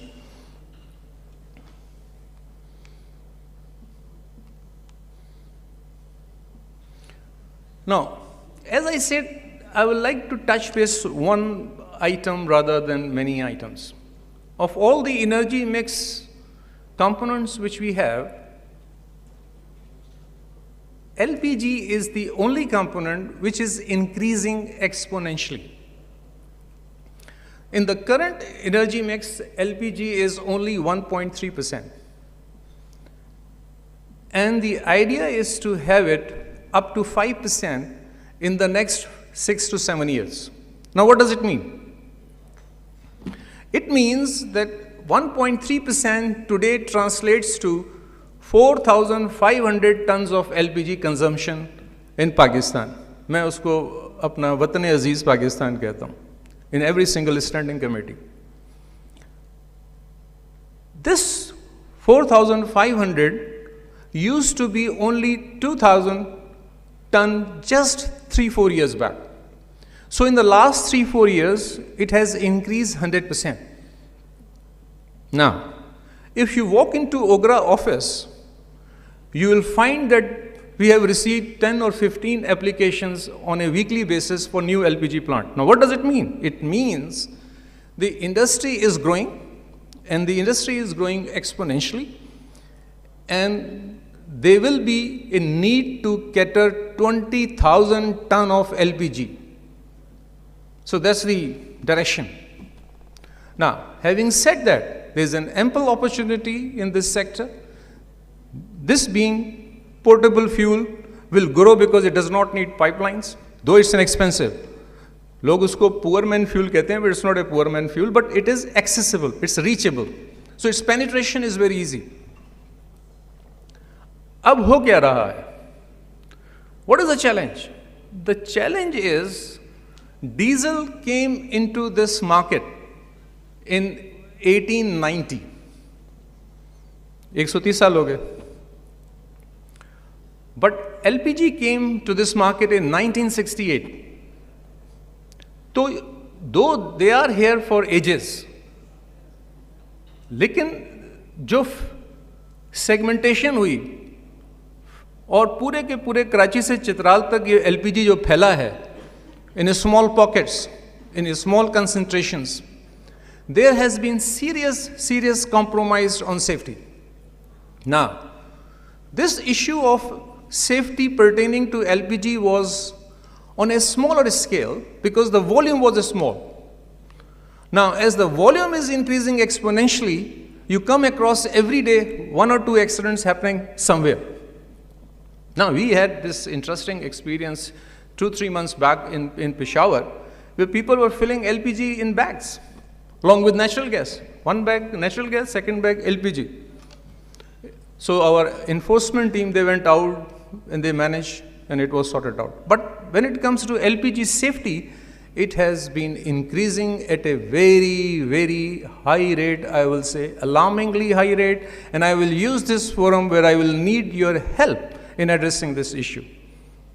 I have seen in many countries regulator issuing instructions. I will be using the word request for a very simple reason, because people are losing life at an alarmingly very high level because of the substandard cylinders, substandard decantation, substandard bowsers, substandard valves, substandard regulators. Regulator means the one which is on the top of the cylinder.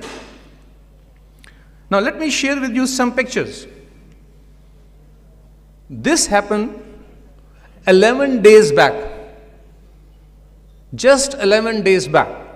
This is a restaurant in Narowal. Now, what happened?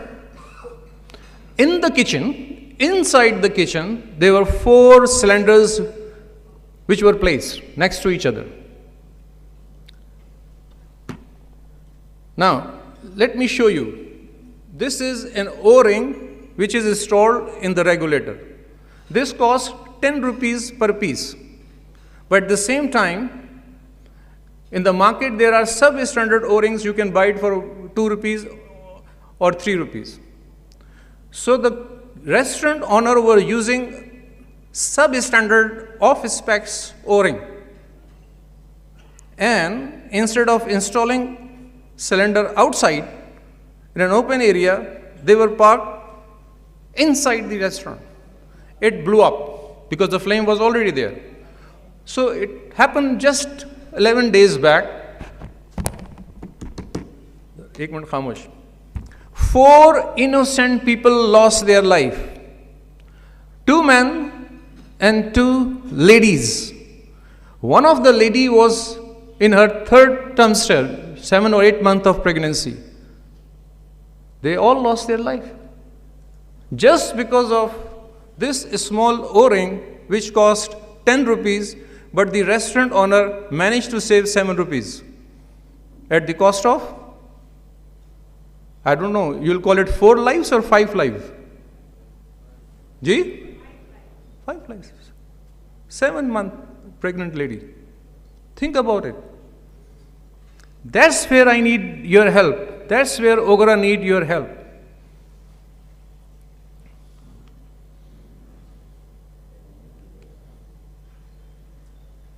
This incident happened at Shadra. 10 people lost life. 10 log mar gaye.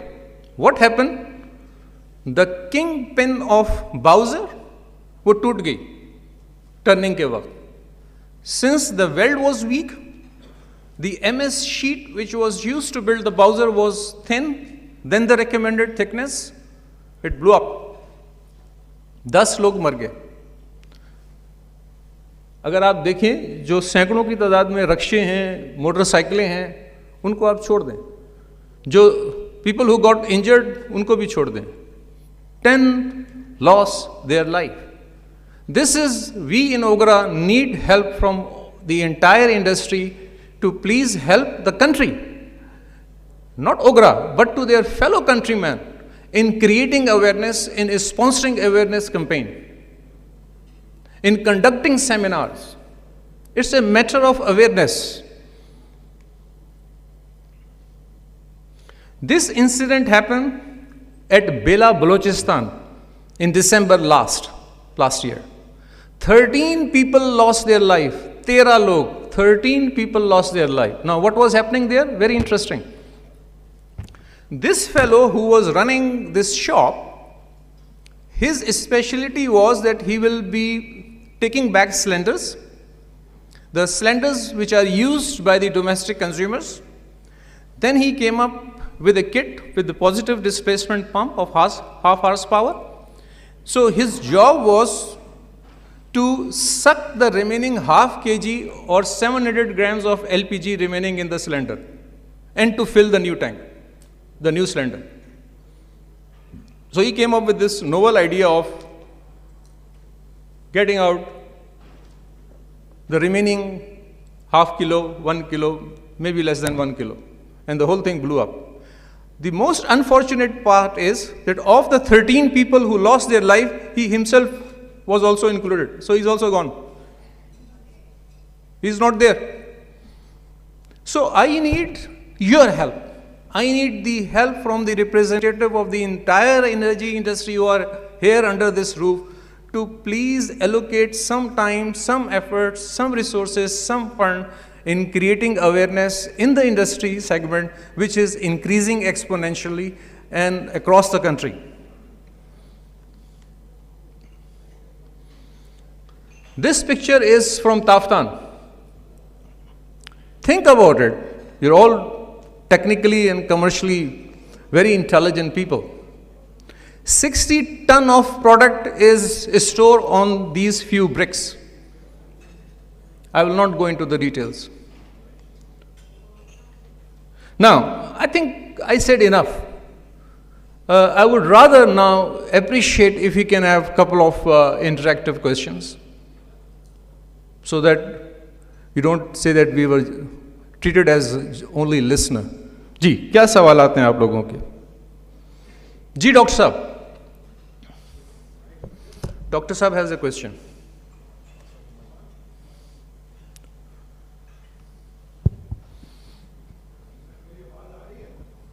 मेरे ख्याल में आप mic ले लें, ऐसा ना हो कि फिर बाकी लोगों को आपकी आवाज़ ना.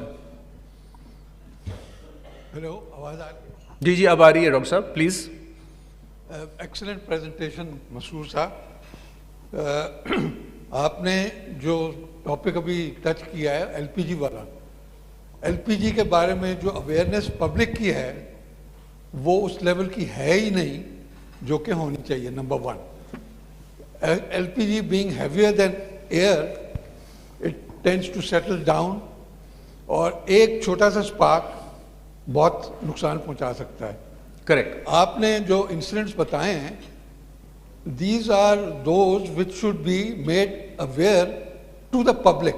तो पब्लिक अवेयरनेस कैंपेन मीडिया पे मेरी सजेशन ये है कि आप लोग शुरू कीजिए, क्योंकि मीडिया पे बहुत सारी एडवर्टाइजमेंट्स और भी आ रहे होते हैं, लेकिन इस तरह की चीज़ जो है उसको कवर होना चाहिए वहाँ पे.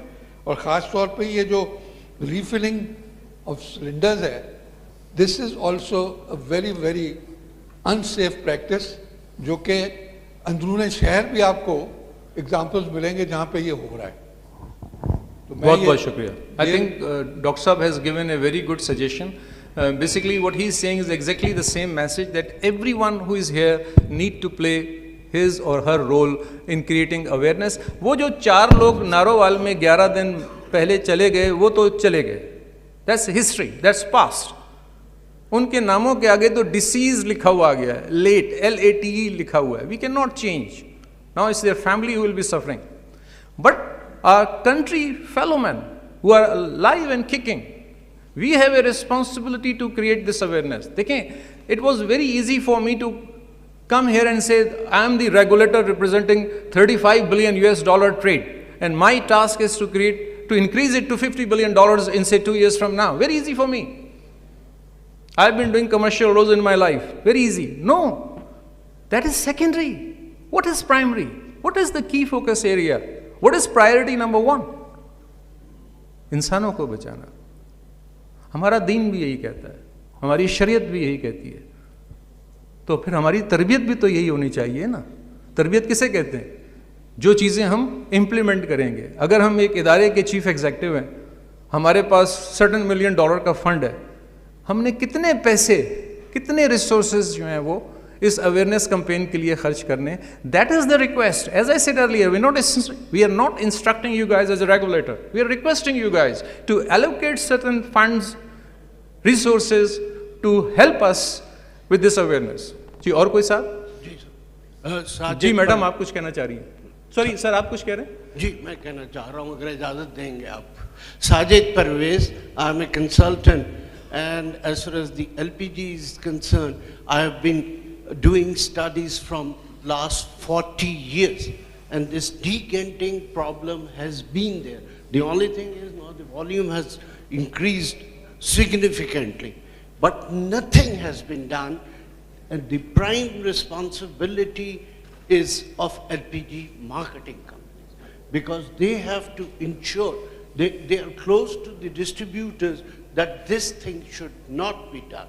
Another question I have is smuggling. What the regulator is doing for smuggling being done in petrol. It has been there ages, because we have been at an hour involved in it, the energy outlook from 2004 to 2010, and we have not been able to assess the magnitude, but now the level of smuggling which is there, and being acknowledged, is hampering the performance of the refineries.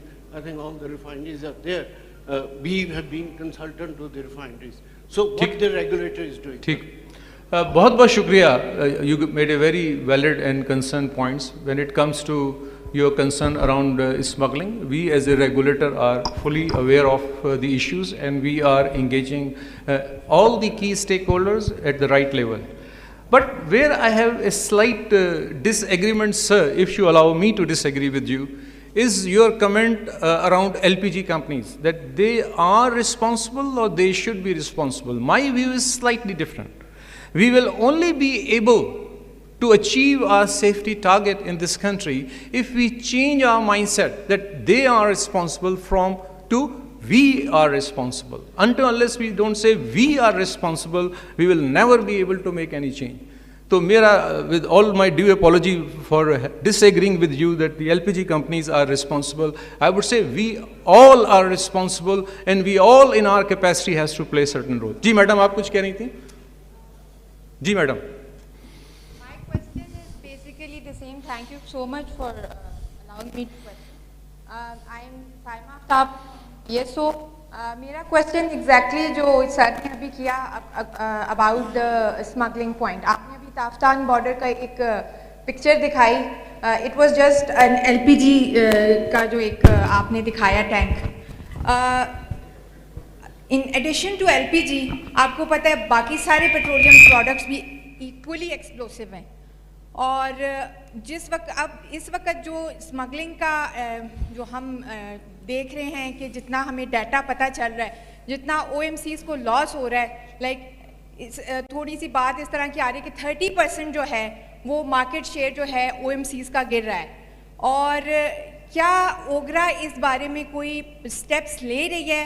ये जो इतना बड़ा loss oil marketing companies और refineries को face करना पड़ रहा है ड्यू टू दिस ईरानी डीजल और वट एवर स्मगल प्रोडक्ट, और जो वहाँ पे एक्सप्लोसिव, लाइक आप इंसानी जानों की बात कर रहे हैं, द सेम इज़ वहाँ पे जो ये डिकेंटेशन और जो वहाँ पे होती है, वो क्या जाहिर बात है वो भी इस तरह की जो चीज़ों को फॉलो तो नहीं कर रहे, स्मगलिंग हो रही है, रूल्स को भी नहीं फॉलो किया जा रहा.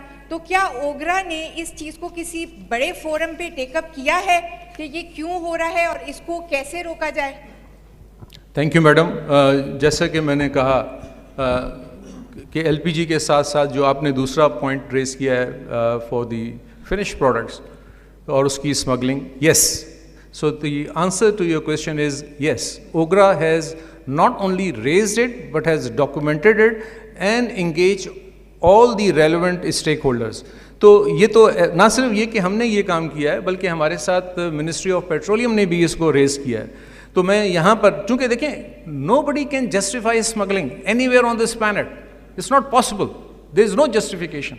तो जो उसके मुरवजा तरीक़ेकार होते हैं ऐसी चीज़ों को एड्रेस करने के, उसके ऊपर ना सिर्फ ओगरा काम कर रही है बल्कि मिनिस्ट्री भी काम कर रही है. मैं इस फोरम पे सिर्फ आपको ये कह सकता हूँ कि उन इंगेजमेंट के बाद, उन कम्युनिकेशन के बाद बेहतरी आना शुरू हुई है और द नंबर्स आर सिग्निफिकेंट. और कोई साहब? जी आप बताएं जी, आप सर.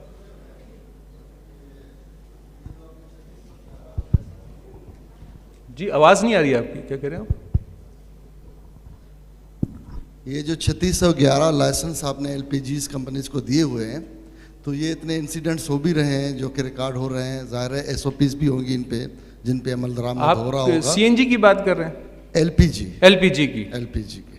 तो क्या कुछ टाइम के साथ जितने इंसिडेंट हुए हैं तो कुछ लेसन्स आपने कैंसिल भी की हैं, ये और दूसरा जो SOPs उसके अगेंस्ट हैं कि किस तरह यूज़ करना है कि ये लेसन्स आगे सबलेट होते हैं, एक पार्टी से दूसरी तीसरी चौथी पार्टी तक पहुंचते हैं, तो उनके लिए ओगरा क्या जो है इक़दाम ले रही है और कितने लाइसेंस अब तक आप कैंसिल कर चुके हैं? देखें, बड़ा अच्छा सवाल है आपका। इसमें एक रेगुलेटरी फ्रेमवर्क है जो कि ना सिर्फ इन प्लेस है बल्कि उसकी कंप्लाइंस भी हो रही है। जैसे ही हादसा होता है और सिग्निफिकेंट किस्म नौयत का हादसा होता है तो ओगरा की इन्फोर्समेंट टीम जाती हैं, उसको इन्वेस्टिगेट करती हैं, ख़ुद भी करती हैं और अपने साथ थर्ड पार्टी इंस्पेक्टर्स हैं, कोई 13 के करीब कंपनीज़ हैं, उनको भी इंगेज करती हैं। HDIP जो कि गवर्नमेंट का इदारा है उसको भी साथ लेके जाते हैं और उसके बाद रिपोर्ट आती है। रिपोर्ट की बुनियाद पे चंद चीज़ें की जाती हैं। Number 1, learning from the incident, what really went wrong, ठीक है, एक तो पहला काम ये होता है। उसके अलावा जो जिम्मेदार है उसको शोकॉज नोटिस भी दिया जाता है, जुर्माना भी किया जाता है और जहाँ पर खुदा न खासा अमवात हों वहाँ पर यह भी कहा जाता है कि वो डिसीज की कंपनसेशन करे। लेकिन ये कहना कि जी क्या हम 100% परफेक्ट हैं, द आंसर इज़ नो। जैसा कि मैंने कहा, this is a journey and journey के अंदर कई ऑब्स्टिकल्स भी आते हैं, बैरियर भी आते हैं, सक्सेसेस भी होती हैं, चैलेंजेस भी होती हैं। इसीलिए मैं बार बार इस फोरम पे कह रहा हूँ कि ये वो सफ़र है जहाँ पर कलेक्टिवली हमें सबको साथ लेके चलना होगा। मेरे ख्याल में सवालात भी हो गए, सेशन भी हो गया। I am around, if you guys have any other questions I will be available. Thank you very much.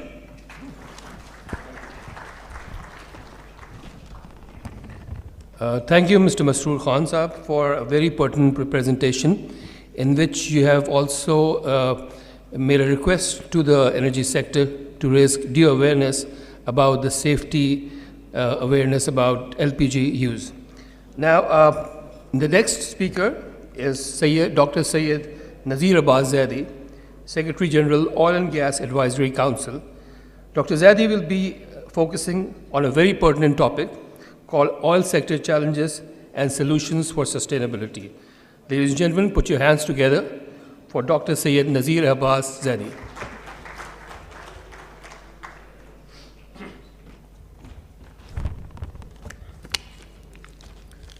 Assalamu alaikum everybody. Thank you very much Chairman PIP Shai Saab, Shahryar and everybody else over here for giving me this opportunity to present over here. Originally, Chairman OCSC, Mr. Waqar Irshad Siddiqui was supposed to deliver this presentation, but he is abroad and I have been entrusted with this responsibility. I promise you one thing, that I will speak the truth, nothing but the truth, so help me God. The truth varies from person to person. I was watching a television program of Mr. Ashfaq Ahmad, the philosopher, the famous writer of Pakistan. And the anchor asked him a question, sir, what is the difference between truth and fiction? And he replied that whatever you experience yourself is the truth. When you share that truth which you have experienced with the other person, it's a fiction for them. So my truth will be a fiction for you, and please listen to it as a fiction. I would like to correct here one thing, that there are certain aspects which we keep on repeating. I am guilty of that. Everyone in this industry is guilty of that. That we report certain facts to various media, various publications. I am sure the book which has been launched today will contain the same fact. There are certain misconceptions which I would like to clarify before I move on to my presentation. One is that we claim that Pakistani existing 5 refineries capacity is 19 million metric ton of various product. If you look at the numbers, I've gone through last 20 years numbers. The maximum production of local refineries was 12.7 million metric ton. And that was way back in 2012 and 13. So I think it's about time, whenever we sit and plan for the future, we correct this number, that we should not claim. The nameplate capacity may be the 19 million metric ton, but we should also indicate that the actually we have produced not more than 12.7 million ton, which was way back 2012 and 13. So that is the first thing I would like to correct. And the second thing is, as Masroor Saab has said, and he was very sympathetic to the KPD port. I'm sorry, I have the right to differ. we can agree to disagree. His opinion is that the poor KPT, Karachi Port Trust, has not been allowed to carry out the maintenance. And I've got different opinion. I think that they did not plan properly, and the way the conditions of all pier is pathetic to say the least. The chicksons are falling, OP1, the berthing is only at daytime. And the second point which I would like to clarify over here, that we claim that we have got 45 million ton port capacity. This is a myth. Far, far, far from reality. KPT claim that they have got 3 oil piers of 24 million metric ton, 8 million metric ton each. Fortco claim that they have got 9 million ton. Sometimes they say that they can, go up to 10 million metric ton. The 27 years which I had spent in this industry, I have seen Fortco achieving 9 million ton only in 2 years. And those were the years when the furnace oil consumption was more than 6 million metric ton in the country. Secondly, as I will go along, I'll show you that what is the conditions of port and how much we can handle. There is an SBM of Synergico refinery. Technically speaking, their capacity is 12 million metric ton. And, but the maximum which they have decanted or processed or received through that SBM is 2.4 million metric ton. Number 3, our local crude production, which is being processed by our local refineries and the rest is exported, is stagnant at 3 million metric ton a year, 2.93 million. It's maximum, Atak refinery, Adil Sahib is sitting here, 2.1 million metric ton is being used by them, and remaining 900,000 metric ton by the other refineries, or 300,000 metric ton is being exported. And after saying all this, I wish that our regulator is sitting here, but our ministry, I don't see anybody from our Ministry of Energy over here, because certain aspects of my presentation concern them. What he have seen in the past 2 years, this is a very, very painful experience for the sector I am representing. I mean the refineries and the OMCs. And this is really unfortunate that the minister is traveling, and I don't see anybody from the DG Oil office or Secretary Petroleum office over here to listen to what I wanted to say about my sector. And I apologize in advance, because what I am going to say are the facts. We have gone through a very painful period in the past 2 years, and there were times that we struggled, and we struggled in day and night to manage the supply chain of the country. We are, represent a sector. At the last count, 6 to 7 million people come and visit us, the retail outlets. Masood Sahab was very kind enough. He said that we have got 10,000 retail outlets. But the problem is 9,968 retail outlets as of 30th April this year.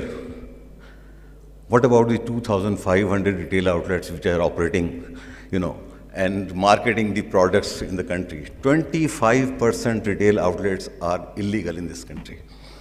And no one, be it OGRA, be it explosive department, be it chief secretaries of various provinces, OMCs cancel licenses because of the bad performance of the pump, but that pump never closes, keep on supplying product. And somebody was saying that smuggling is a curse. Yes, smuggling is a curse, but we are providing an outlet to those outlets through 2,500 illegal outlets which are operating throughout the country. So these are the facts. Now I'll come to the presentation. As I said, there are 5 parts of my presentation.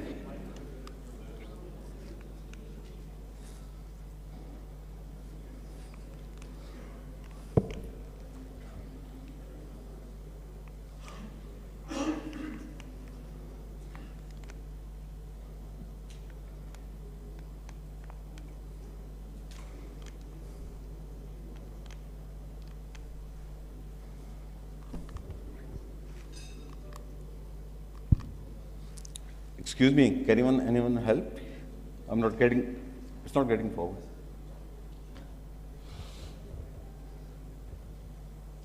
Next slide. Okay.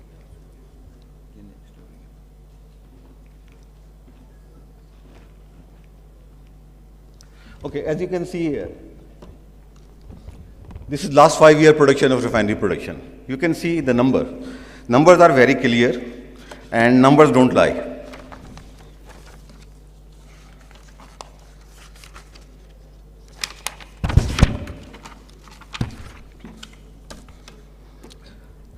The maximum production which we achieved last year, 21-22, was very good for us, and refineries provided 54%, 55% of the total consumption in the country, and 11 million metric ton was processed. And 2019-20 was the COVID period in which we all understand what had happened. And this year, due to economic slowdown, and the other factors which include unabated smuggling from our western borders. We are seeing that refineries are unable to, this is after taking the projected numbers which has been provided by the refineries for May and June, we will end up, refinery production will end up at less than 10 million metric ton. So this is one thing, and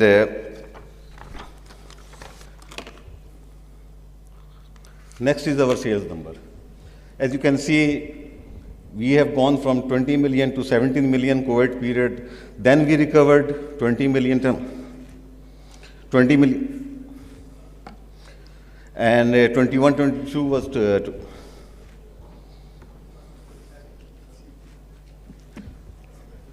भाई क्या हो रहा है?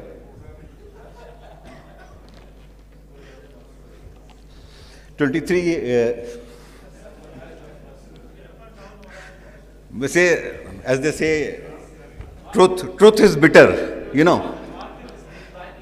Market is declining, truth is bitter, and nobody wants to hear the truth. And so is the computer over here. From 23 million we have dropped to 17 million metric tons. This is after taking the production of next 2 months, May and June. So there is a decline of 6 million metric ton. Imagine how much refinery has lost, how much OMCs has lost because of these factors. The economic slowdown, of course, it is in nobody's control. Nobody can control that, you know. If GDP goes from 6 to 0.23 at the last count, the official number which has been revealed by the government is that 0.23. All sectors are negative, whether it is large-scale manufacturing, service sector, any sector, every sector is negative. So we will end up, you know, the most surprising thing is, since June 2020 and February 23, in these 2.5 years, we had 5 scares of supply chain. 5 scares. June crisis, everybody knows about it, I don't want to go into that. Then there was a crisis in November 21. There was a diesel shortages and, you know, it was managed. April 22, because of the subsidy and everything, 917,000 metric ton of gas oil was sold in this country, which is highest in 75 years of history. 30,000 metric ton a day. Now what happened? In April 23, the consumption was average 15,000 metric ton per day. Exactly 50% of it. Who can manage that kind of supply chain? Is it possible? But we have done that by taking hits on, you know, on every account, which I will come to it on it later. February 23, we had petrol scare, dryouts in various areas in Punjab, pockets. When we were studying, one of our teachers used to tell us that the curse of supply chain is the forecast, difference between forecast and actual sales which you achieve. If the difference is 5% or less, it is manageable. the difference between forecast and actual sales, if it goes beyond 6 and 7, the bullwhip effect comes into play. And bigger the difference and bigger is the bullwhip effect.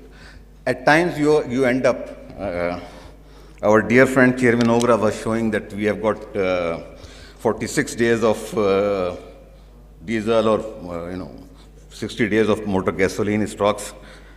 I wish I could share his optimism. That is because of the low sales which we have experienced this year. We cannot take those numbers as the actual numbers. No, we don't have that. If we have the actual sales, what are the actual sales? If we take out the product influx from our western border, our day cover would have been very different from what we are observing, currently.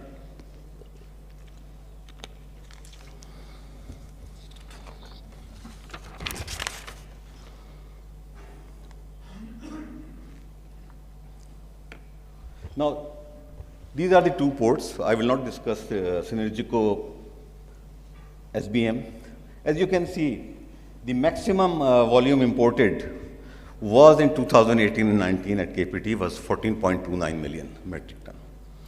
And if the capacity is 24 million ton, and if I'll tell you the number of damages incurred by industry with this 24 million ton capacity, there is a 10 million surplus capacity on paper. The non-POL product import and export for last 10 years varies between 7,000 metric ton to 1 million metric ton. So practically KPT port handling is not more than 15 million or 15.5 million metric ton.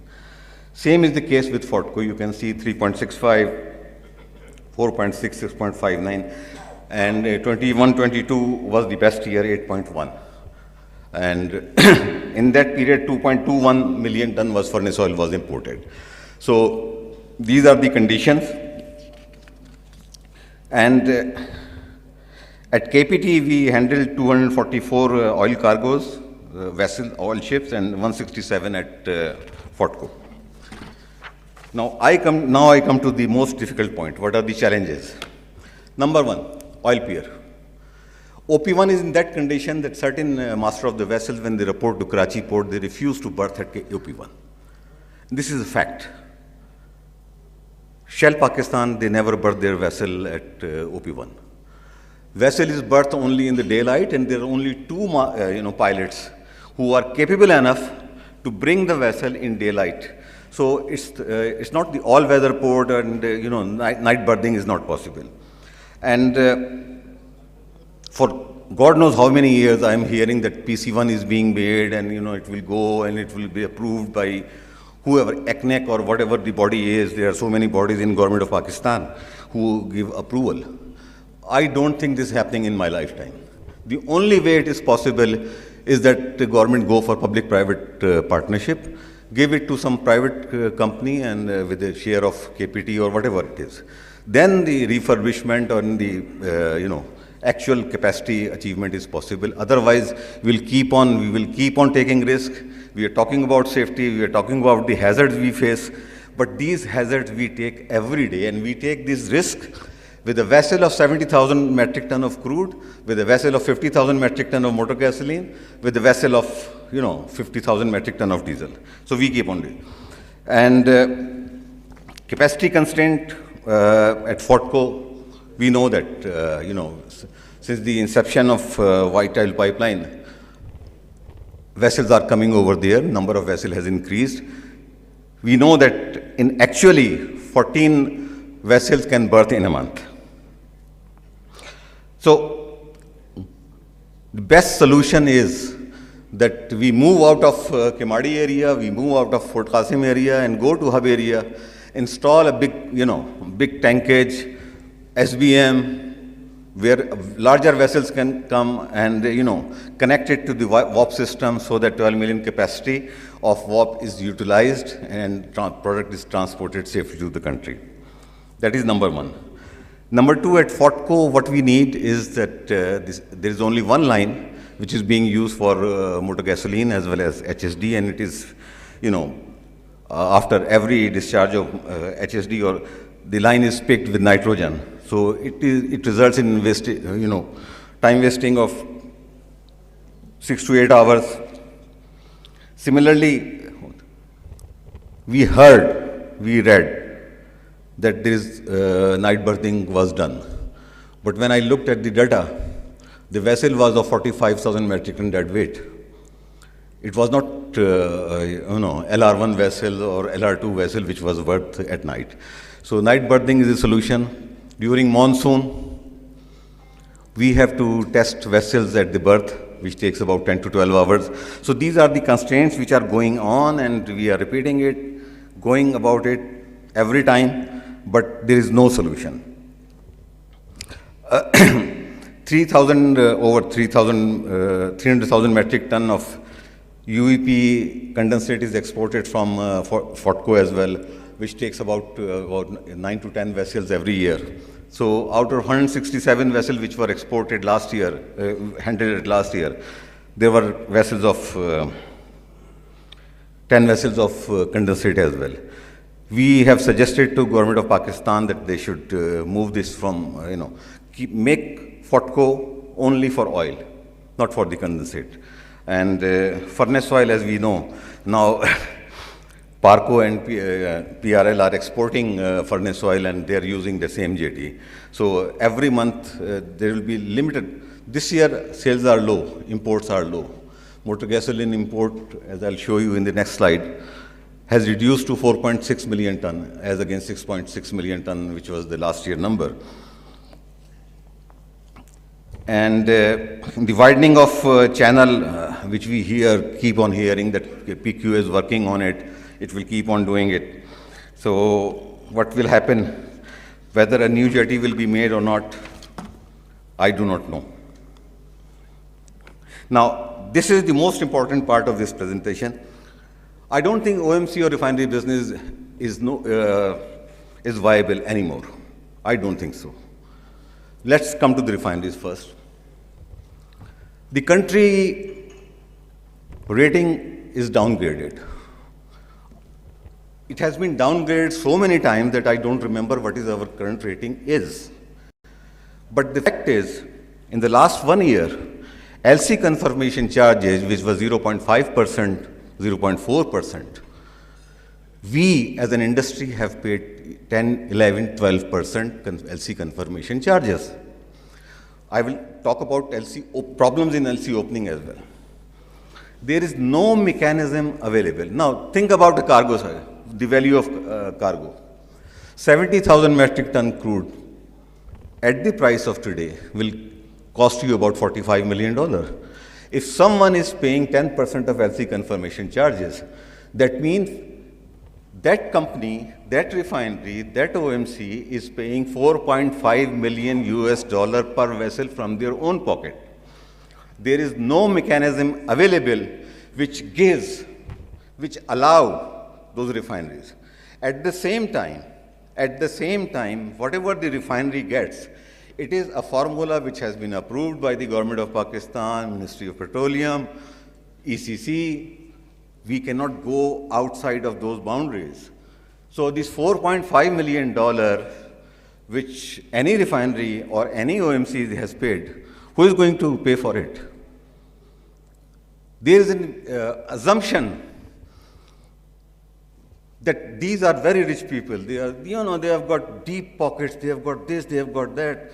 Okay, if there is no disposal of furnace oil in this country, go for export. Keep the refinery operational at 100%. Yes, you can do that.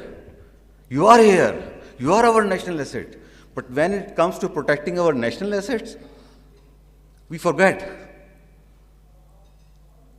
We advertise, we announce that we have made a green field. The ECC has approved green field policy for something which will not materialize for the next 10 years. Even if it is financially closed today, it will take 6 to 7 years from the start to completion. Those refineries who are struggling for last 3.5 years, the brownfield policy is nowhere around the corner. It's not, the one government or the other government, it's the mindset. The mindset which prevails in this country, that they consider that the refining assets, they are a burden on this country, they are making a lot of money, they are doing this, they are doing that. This mindset doesn't allow people to act and make policies for them. I'm sorry I'm sounding bitter, but these are the facts.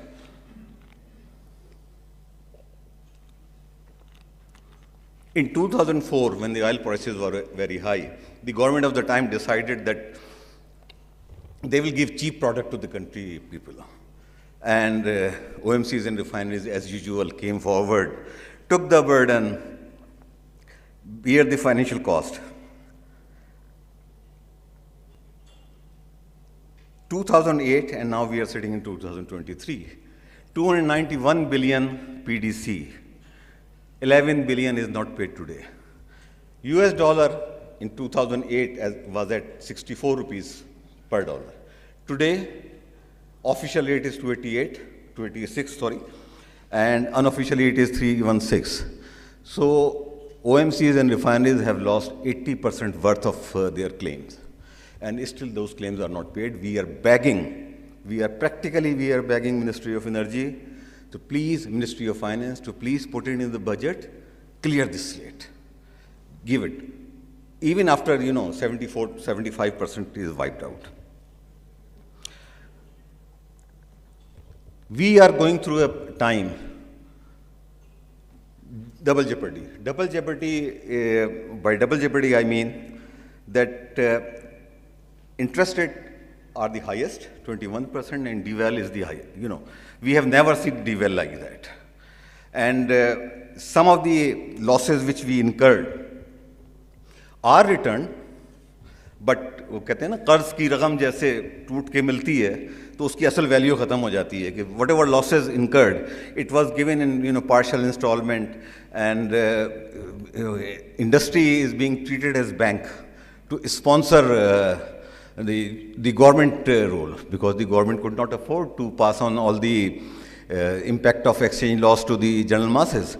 So they broke into the certain segment of 15 rupees, 20 rupees, 15 rupees, 20 rupees, and the balance was financed by the industry at the rate, by borrowing at the rate of 21, 22%, and sponsoring it. So there is no